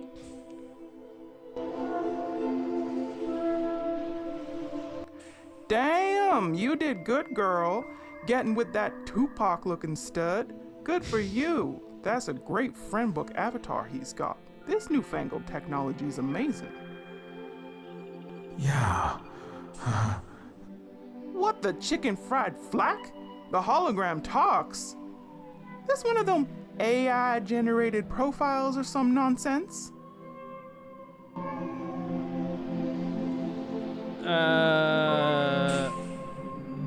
He was actually uploaded to a space-time machine. 150. Okay, this is the wrong thing, clearly, but I just want to see what her reaction is to it. Sure he talks. Sliver Spook was actually uploaded to a space-time machine 150 years into the future, and he speaks over 6,000 dialects from all galactic quadrants. What the? You know, I thought you came down with pulmonary nanitis or put on your damn corset too tight. But I see now, you ain't the real Princess Sybil, is you? You a royal body snatcher, ain't you? You're a reptilian! Alex Jones was right! Alright, Johnny. skip through all this. No. You know. Alright, You know,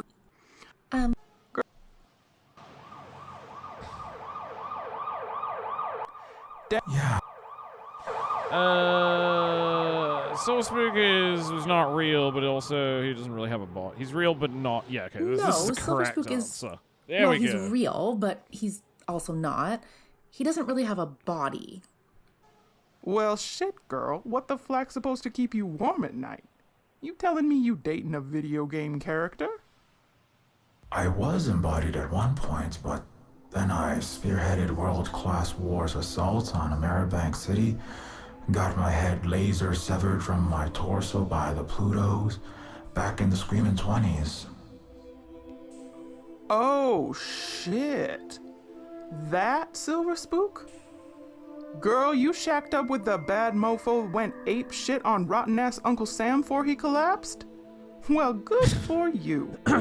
Even if he got no dick. Oh, Grandma! Damn, Grandma's ice cold. I mean, I don't get you young'uns and your undead boyfriends and your cyber sexing and such. You're Back cyber in my day, sexing. you'd be in that foxhole, pop up, knock out Merkava tanks with RPGs, then drop down on that rod or fingers or go yin-yang symbol and get nasty till your whole body limp. I tell you, beating the shit out of colonizers really gets the juices flowing. Ah, yeah, totally, Grandma.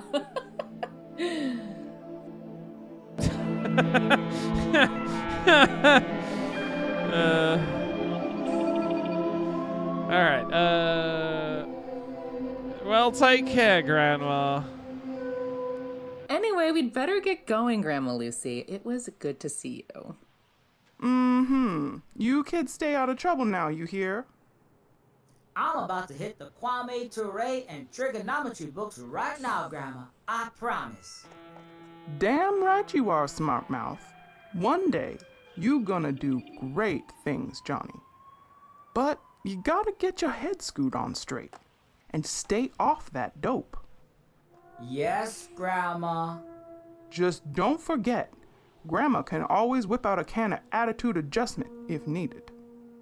Yeah, for sure. Later, Grandma. Damn, Grandma's into some freaky shit. You're not wrong. Alright, well, I guess let's explore this area some more. Go talk to the kid.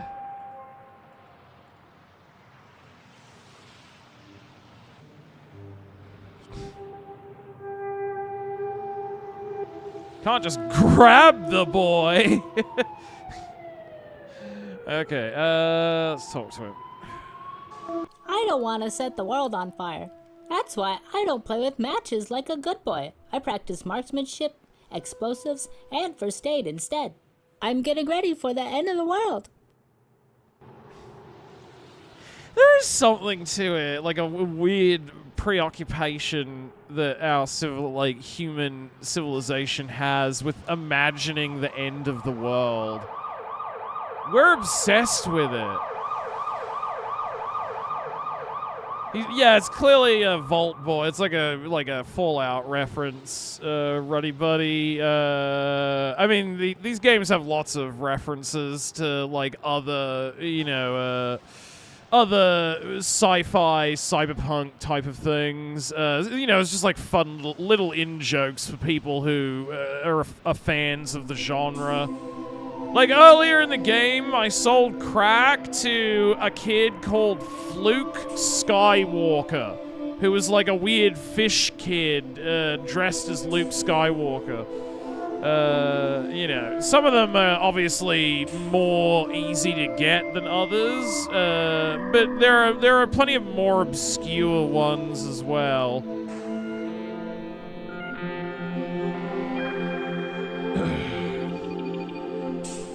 What's your name, young one?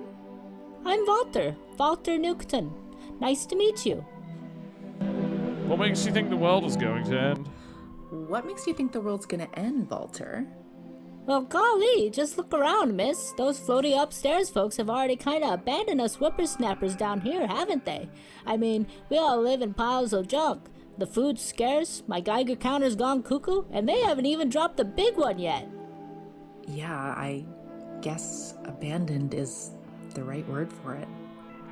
Where are your parents anyway? They were better off folks, but my parents orphaned me 'cause I was the runt of the litter. But I suppose we're all kind of orphaned in Coastlandia, huh? Only kind of sort of family I got is Grandma Lucy, the Silicas, and other poor groundlings here at the Sunshine Apartments. They left you behind because you were a runt? How heartless. Yeah, well, Mom and Pop said there was limited space in the Sky Cities, and it was real expensive, and I guess I misbehaved too much 'cause my HDADs. So, you know. Walter, you deserve love, just like any other child, any other person. It doesn't matter if you misbehaved. It was their responsibility to raise and care for you. Your parents did a terrible thing and should be ashamed of themselves. Thanks, Miss Sybil, and thanks for building this place here. Oh, well, it was nothing, Walter. It's just a drop in the bucket, really. The sky castles brim with gold, and I just regret I couldn't make it rain down for you all. I'm sorry I couldn't do more for you and the other groundlings. Hey, Miss Sybil, are you feeling okay? Yes, I'm fine. Why do you ask, Walter? Oh, well, I just ran into you earlier today and you gave me some lollipops and bottles of non-toxic water, and you had a lot less, lines on your face, like folds in a paper airplane. And you didn't have those zebra stripy gray hairs near your scalp, Everyone's almost like calling you her suddenly got old. older. Everyone's calling her fucking old. Let's say this. This seems funny. You're right. That was a different Sybil. I actually time traveled through a wormhole or something from another collapsing planet. So I am, in fact, a future Sybil with extra crow's feet and graying hair. What? You're a time traveler? Oh, wow. I'm gonna tell everyone. Obviously the wrong thing no, to say. wait. Oh, crap. I screwed up. Try again, yeah. I like having these interactions though, they're funny. I don't. Alright. Blah blah blah blah blah. Get Hey. where we were before. It's been a very long day. Oh, yes. Well, it's been a very long day, Walter. I guess I'm feeling a bit under the weather. Right. Well, I hope there's no peas under your mattress again so you can get a good rest tonight. Oh, right. That was a princess joke, Walter, but thank you. Alright, your parents live in the Stratoplex? So your parents live up in the Stratoplex? Yeah, well, they were going to hunker down in these end-of-the-world vaults, but those all failed because they ran out of water chips. Plus, the upstairs folks were worried about PO terrestrials cracking open their bunkers and beating them up. So the upstairsers decided to just rocket their fancy cities up off the ground, and I hear they're gonna relocate them to outer space. Maybe fly to another planet. No fair, they get cool adventures. Yes, Walter. Well, if it's any consolation, the adventure they're going to have is not all that great.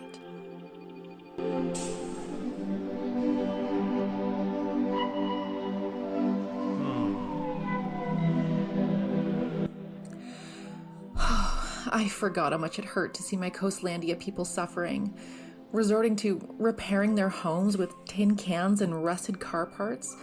Children just left to... Hey, homegirl, you did your best. I mean, I was just a dumbass little punk myself, wheeling and dealing crystal meth, thinking I was hot shit, or just making my hood worse. You was alright. More than me, for sure. Thanks, Proto. You tried your best, Sybil. Hey, babe, remember that before you started trying? I already fought the system and failed. At least you succeeded at bringing some sunshine to the world here. And during the Egalite era. Yes, you're right, Silver Spook. It's just hard to see all this flacked up mess again, up close and personal. The important thing is we learn from our flack-ups, right? All three of us are better revolutionators, stronger leaders than in our snotty, shorty days, ain't we? Totally. We're all augmented by our experience, and by literal neural upgrades in my case. And speaking of improvements, not to be fat-phobic, but I did lose the weight my doctor was always bugging me about. All 190 pounds of it. Hell yeah. You didn't lose that wicked deadpan sense of humor, though. By which he means his body. Did you guys hear that? Yeah, that ringtone be hella familiar. Yeah.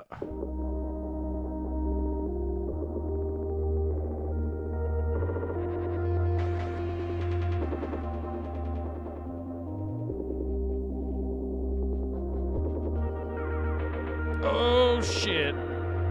Oh no, that's me! This is the day I sent Aleph to do reconnaissance at Proto's foster parents, after I discovered a coke job strike team was closing in on him.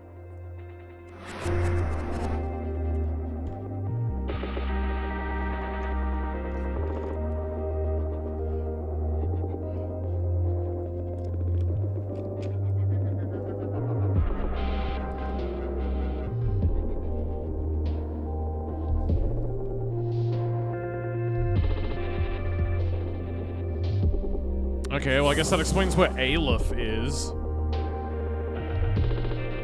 Sort of.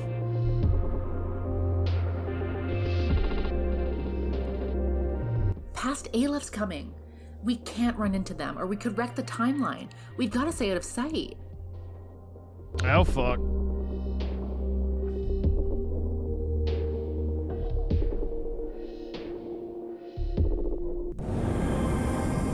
Oh! The fuck? It's another time portal! Wait, what? Another astral portal? What the hell is happening? What the flack? Sybil, you remember any of this? No, I sent Aleph to scout for you, Proto. That's it. Who's that? What the oh. Fuck.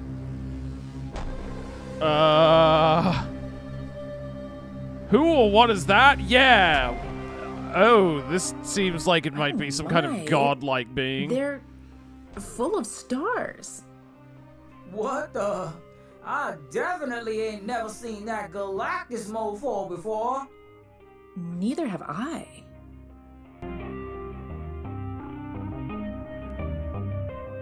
Sybil, you said Aleph never uttered a single word ever, right? Well, it sure looks like they and that anthropomorphic black hole are talking up a storm. But how, I suppose, could it be? Has Aleph been secretly weaving a greater plot around her own web of leftist machinations around the Royals' conspiracies this entire time?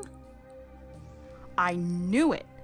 I told you there were other invisible hands maneuvering us around the board. N-Face is probably accepting payment from whatever neo-feudal oligarch employed them to sabotage our revolution. Oh no. Maybe you were right all along, Lith. Maybe Aleph was my father's agent, or some other nefarious forces aced in the hole all these years. Egalite Cooperative, Red Star. This whole time we thought we were So who molding is pulling the civilizational strings? change, caramelizing discontent into a chocolatey raised fist. But we were just another layer of intrigue in the Tootsie Pop, now being licked away by the true tongue. It is possible. Being an ex-spook, I was slow to trust when I was alive, in the three-letter agencies and then as a hellfire-hounded activist. But still, we've got to get more intel to confirm our suspicions. Fascinating. Okay, I wasn't expecting this. What are other nefarious forces? Sybil, by other nefarious forces, who did you mean? There are many players in the galaxy, Lith, but there's one conspicuously absent ally of late. The Venurans! You mean the Venurans? They've done so much for me, for the cosmic masses. But I admit they tend to disappear when we're up the shittiest of creeks. I've only encountered them a few times myself. They have assisted with arming and supplying Red Star and other resistance movements at times, yet at other times they seem to just vanish from the radar. What is the deal with the Venurans? They seem to be well-intentioned, but they are so advanced, so powerful. I don't know if we even truly can understand their ways and motives. I'm questioning their alignment myself. Either way, we just have to keep our eyes peeled and use all the shovels we've got to dig us out of this mess. Alright, how do we confirm our suspicions? So, how exactly we supposed to tune in to KALF radio station? None of us got daredevil super ears, far as I know. If we could get our hands on a remote eavesdropping device of some sort. Wait, I think I recognize the arm-mounted gadget that young human boy was carrying. They were post-apocalyptic Swiss army knives, designed for when we super rich plan to burrow into the earth as we wiped out the commoners. Those peppy boys were supposed to have everything you might need. Compass, watch, and I believe even a long-range combo capturer. My peppy boy. Great. Then all we need to do is figure out a way to, borrow it from that Vaulter kid. Sound like a plan to me, yo. Let's get us some vintage nuke swag. Hell yeah. Alright. Give us the pit boy, child. We need it. Maybe we can mind control him? Probably not a good idea. Okay, what if we just talk to him then? Hi again, Walter. Hi, Princess Sybil. Say, do you think we can borrow that peppy boy of yours? Aw, Miss Sybil, I really need to keep an eye on my Peppy Boy 3000. I'll need it when we go sayonara in World War III, and I gotta keep a close eye on my rad count, water level, and COVID-27 infections from biowarfares. Yes, I understand, Walter, but we really, really need it for something very important right now that could... Well, we might be able to stop my nasty, nasty quadrillionaire relatives from starting a nuke exchange with the Russo-Chinese. Okay, I'll tell you what. I'm really bored, and there's not many kids my age to play with me anymore. You know, since the half-wolf kids and the squid girl Chimera got taken away by the cops and corporation soup people to do medical experiments on. I'm sorry to hear that, Walter. Yeah, so like, if you could play tag with me, I would really appreciate it. Damn, kid. You remind me of my shorty days down here in the ghetto. Shit. Oh, damn. My oil ducts is leaking in my hydraulics. Flack. Of course we'll play tag with you, Walter. Ah, protege, Right, you team? big softy. For sure. We're kind of pressed for time. But then again, how long could this playground pastime take, right? Wish I could, but I'm happy to just referee and cheerlead. Okay, great. Once you tag me, I'll let you borrow the Peppy Boy. What the fuck? Why is the kid so fast? He's like a fucking ninja. Whew, this kid is fast. I regret slacking on my gym girly cardio routine now. Damn. What is you, Speedy Gonzalez? I'ma overheat my actuators over here.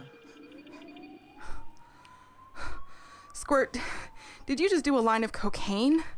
Or do you have speed hacks or something? I'm exhausted.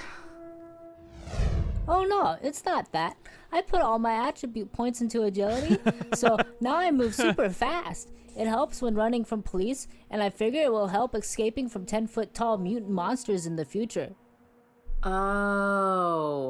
Well, now it all makes sense. He's an agility build. Problem is, I had no points left over for strength, so I can barely carry anything. Had to ditch my backpack full of high school malformed ninja shelled ones action figures. That was probably a mistake. Right. So How you are you can't gonna lift very survive much, in you say? the apocalypse if you can't even Nope. carry a weapon? I'd be encumbered with just one more pound of items. Then I wouldn't be able to move half as fast. Good old days with my hoarder's smorgasbord of items. I love bottle caps. They'll probably be used as money after the governments all fail. I also really like nuclear winterfresh chewing gum. It gets rid of morning mouth to help you repopulate the post-apocalyptic Earth. I'll need that when I get the birds and bees need to do my part to replace the dead peoples with new babies. Well, geez, kid. You certainly do think Child ahead. is terrifying.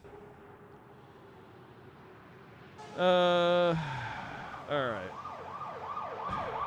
We ain't never gonna catch that Sonic the Slumdog unless I get some NOS for my Reebok Future Steps shoes, or we slow his ass down. Can you actually nitrous oxide boost your robot feet? Nah. They phased that out in the 20s cause we was all outrunning the po-po slave catchers. Crap. That leaves slowing Walter down. He said just another pound of cargo would slow him down, right?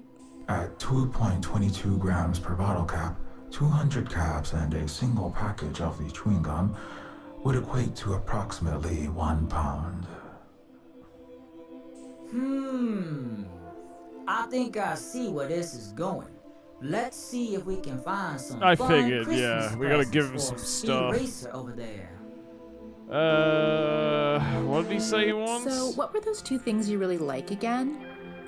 Bottle caps and nuclear Oh, winterfresh right. chewing gum. Okay. How many do we need?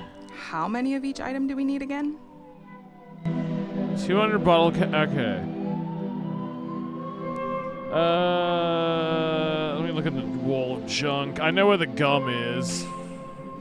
Someone emptied a dumpster out and compacted it into a vaguely wall-shaped volume here. There has to be at least some bottle caps here, right?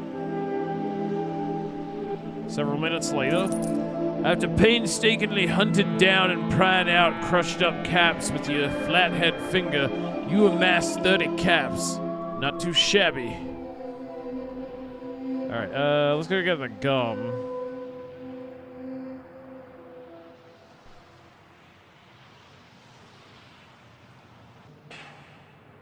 Also, I never interacted with the power meter.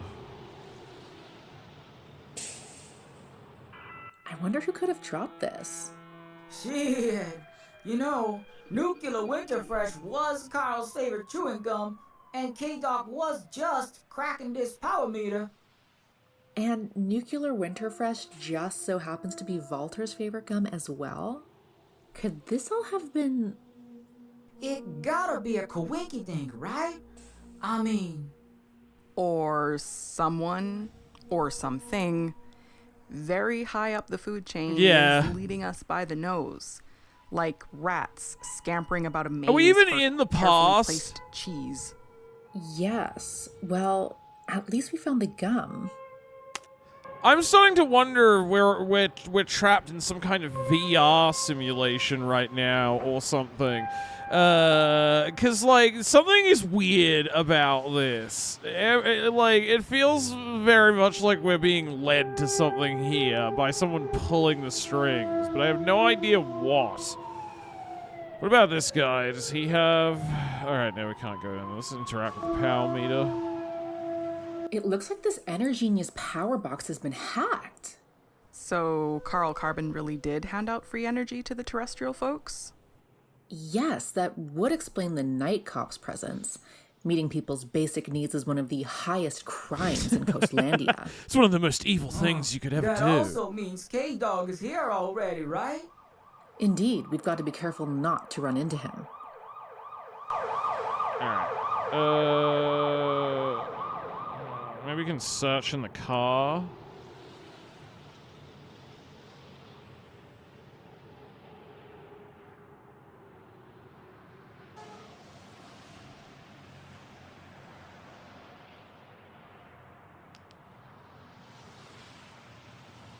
Perhaps there's some bottle caps in the trunk or dashboard.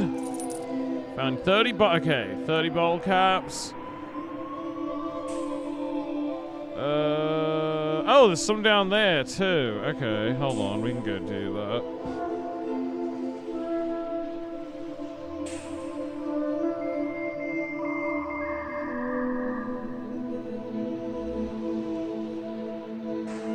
A satellite dish? An old metal satellite dish. Must have fallen off an old TV or auto-driving car. Can I take it? Probably need that for something. What is that? Oh, this is the bottle cap. Bottle caps used to seal soda bottles. Apparently may be used as a currency someday. Yeah, right. And let me guess, there'll be two-headed cows and medieval-looking powered armor soldiers. Give me a break. Yeah, what a dumb idea for a video game.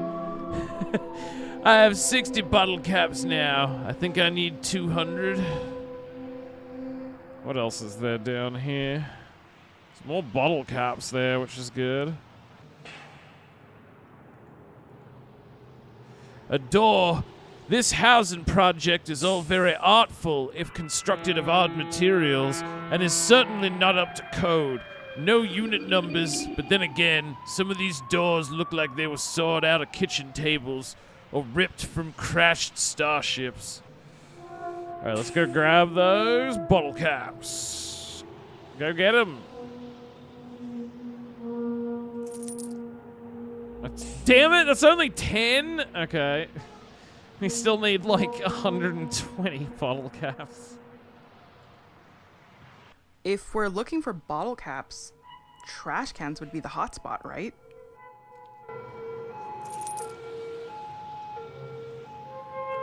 Okay, that's still not enough. Get going, Lith.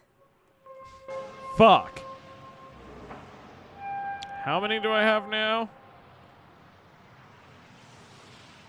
I still need another fucking 80 bottle caps. Can I go in these doors? It's unlikely Aleph would be hiding out in someone else's apartment and perhaps going to... Okay, no, this is the same text from last time.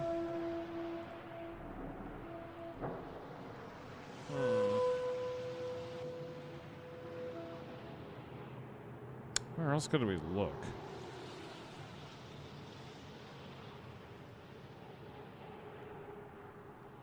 I guess we could ask Grandma for bottle caps.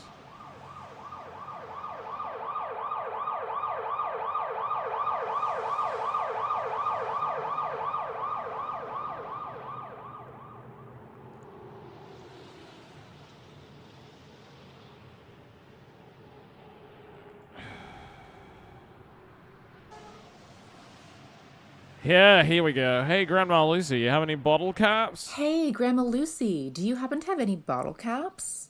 You starting a recycling drive or something, Sweet Pea? Sure. No, it's actually a game we're playing with Walter. Oh, I see. Well, tell Dennis the Menace I gotta check his 2-digit multiplication homework, and he's gotta read Horton Here's Some Mile to me. Plus, I gotta Man, I give wish him that a was a bath Dr. with Seuss the book. $100 of pure H2O my boys caught falling off the back of a Vexley freight truck headed to Gatesland. That kiddo gets filthy as an engine block, spelunking around the landfill mountains for kung fu grip action figures. Left an inch of mud in my tub last time. I will definitely do that, Grandma. About the bottle caps, Oh, yes. It's your lucky day, girlie. I had 10 bags of empties upsyked, then gave the silicas some spare caps to melt down into new robot limbs. But I got about 80 bottle tops left over. Okay, that's exactly the amount we need. Thank God. oh, thanks so much, Grandma Lucy. You're I the love you, best. Grandma Lucy. Don't forget to tell Walter it's school time. He ain't getting his baby Ruth if I don't see him by sunset. Okay. Let's go talk to that small child.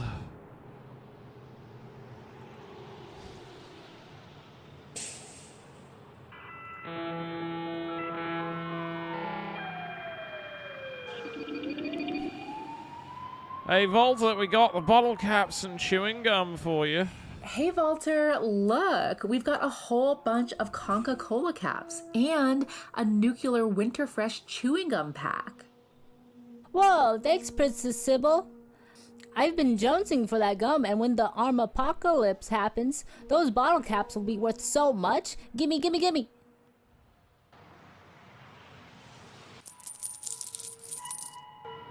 Woohoo!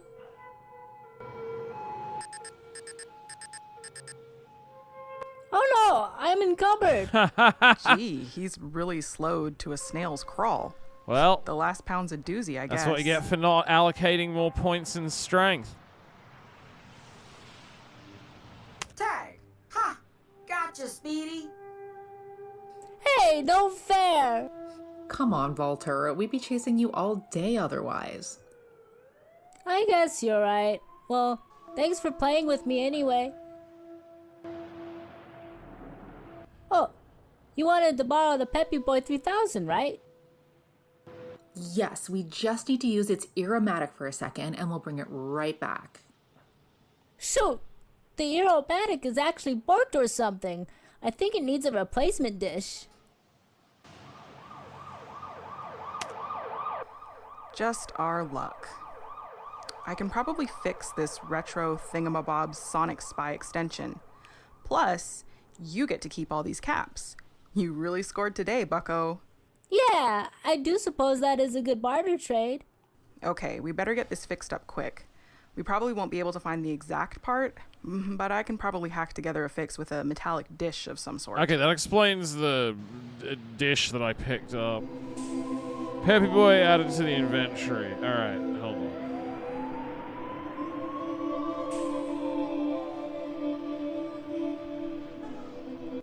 This dish is in rough shape, There we go. but I should be able to cut, weld, and solder it into a workable aromatic replacement.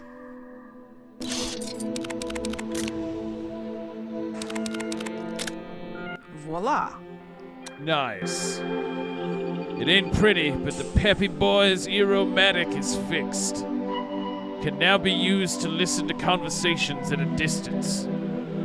Alright?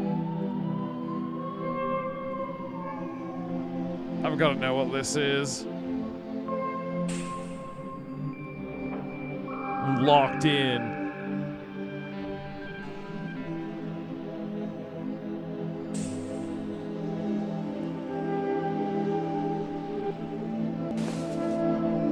It's time to get to the bottom of this.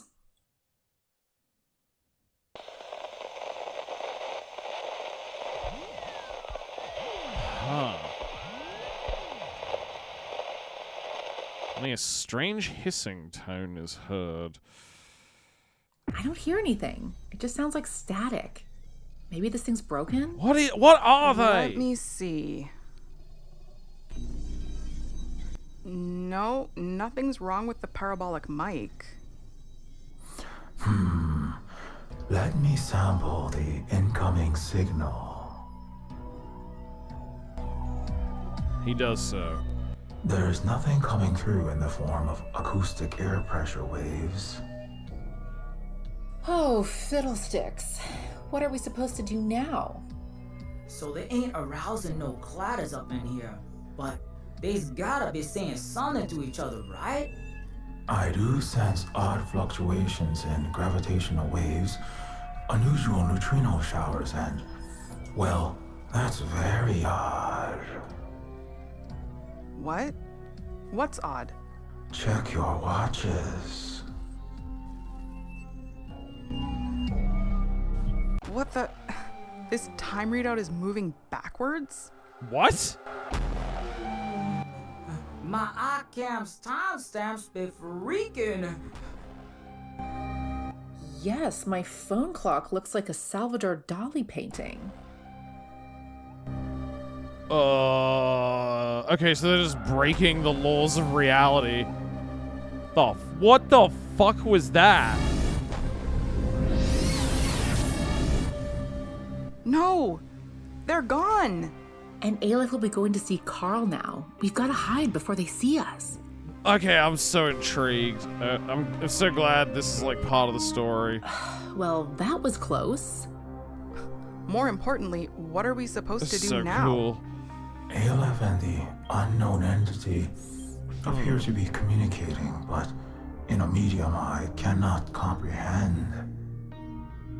However, I deciphered a repeating pattern in the subatomic particle stream, corresponding to two numbers, 37.73 and 122.49. What could those be? Passcodes? Encrypted names? I believe they're coordinates, latitude and longitude. Where is that exactly? From where we are? Not far. A few miles due west. That's somewhere within the pile, the landfill mountain range. In fact, if memory serves, that sounds approximately where an old friend of ours once lived. Is that Gertzel's shed? Isn't it? You talking about? Yes, Proto. Okay. At that location, I meet my maker. Do we really gotta go back there? What if I run into Dr. Noah Gertzel or my own self? it's a risk we've got to take, Proto. I am not going to be stuck here centuries in the past, trillions of miles from home. I, for one, am going to follow this trail of neutrino crumbs. Yeah, I mean, Yeah. what else can we do at this point? I guess you're right, Liv. Okay, let's get on our... Oh, drat. No Royals Royce, superpositors, or stellar gates. I guess we're gonna be walking this time. Really wish I had them Reebok Future Steps Speed Miles right about now. God damn it. I guess we have to walk.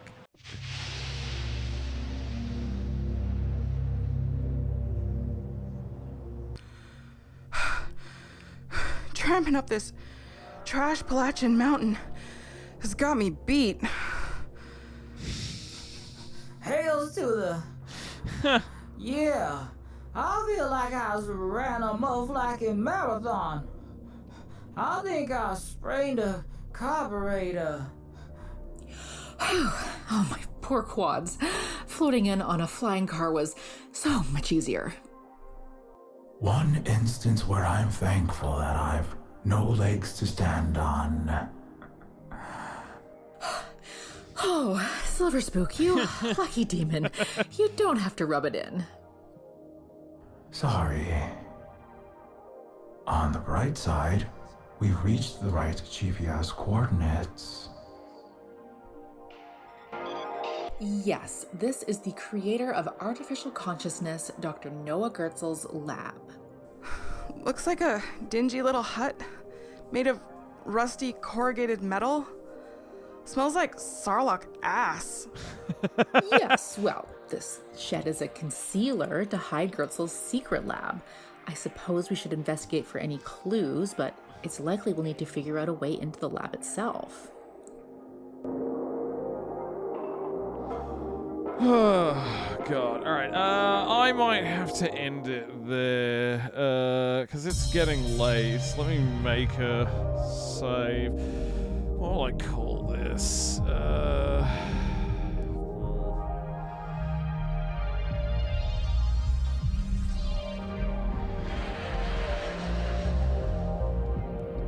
Back to the Coastlandia.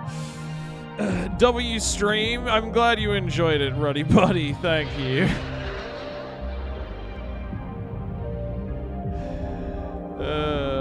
God. Alright, cause yeah, it's getting late. Maybe, I remember earlier in stream I was like, ooh, we might beat the game next week. I don't think so anymore. You know, judging by how the first game was plotted too, I thought we must have been much closer to the end, because it was all, oh, we gotta go rescue Nostromo. Really did not expect our characters to get stranded back in the past in Coastlandia. that was a cool development. Although, are they really in the past? Is this all just a simulation? I don't know. It feels like there's a good amount left. Yeah, exactly. Like, we're definitely in the final act or whatever. But there's clearly going to be a bunch more, because we've got to figure out whatever's happening in the past here, and then travel back to the present so we can save Nostromo. And, you know, Warren Clinton Bush is probably going to make a reappearance in the plot. So I'm very excited to see where it goes from here. I'm glad there's still more of the game left to play, because I'm going to be bummed when I finally beat it. I mean, I really want to know what the story is and stuff, obviously, but, you know, it'll be sad when there's no more game left to play. But loving it so far.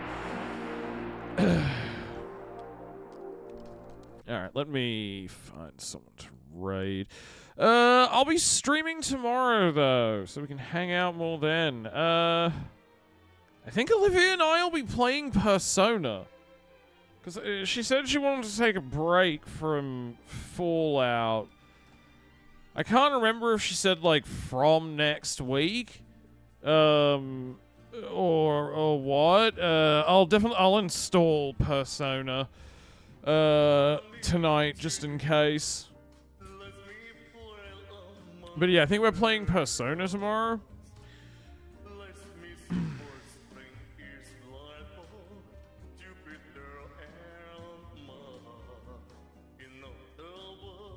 Alright, who's on now?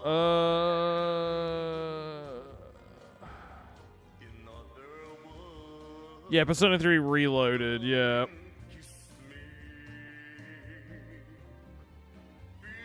I will raid Vaughn. Just haven't raided him in a little bit.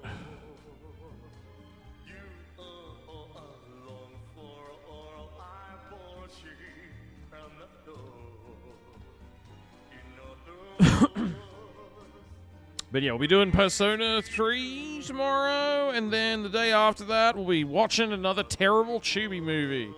And I'll be playing some more Death Stranding too. And then, you know, like Half-Life and Mr. Shark Theater Sunday. And all that good stuff. But yeah, I'm super hungry. And it looks like there's still like a fairly large chunk of the game left. So I don't think I'm going to like push myself to try and play a ton more of it tonight. You know, we'll save that for next week. That was a good point to jump off. A lot happened. All right. Good night, everybody. Love you all, and I'll see you all next time. Bye-bye.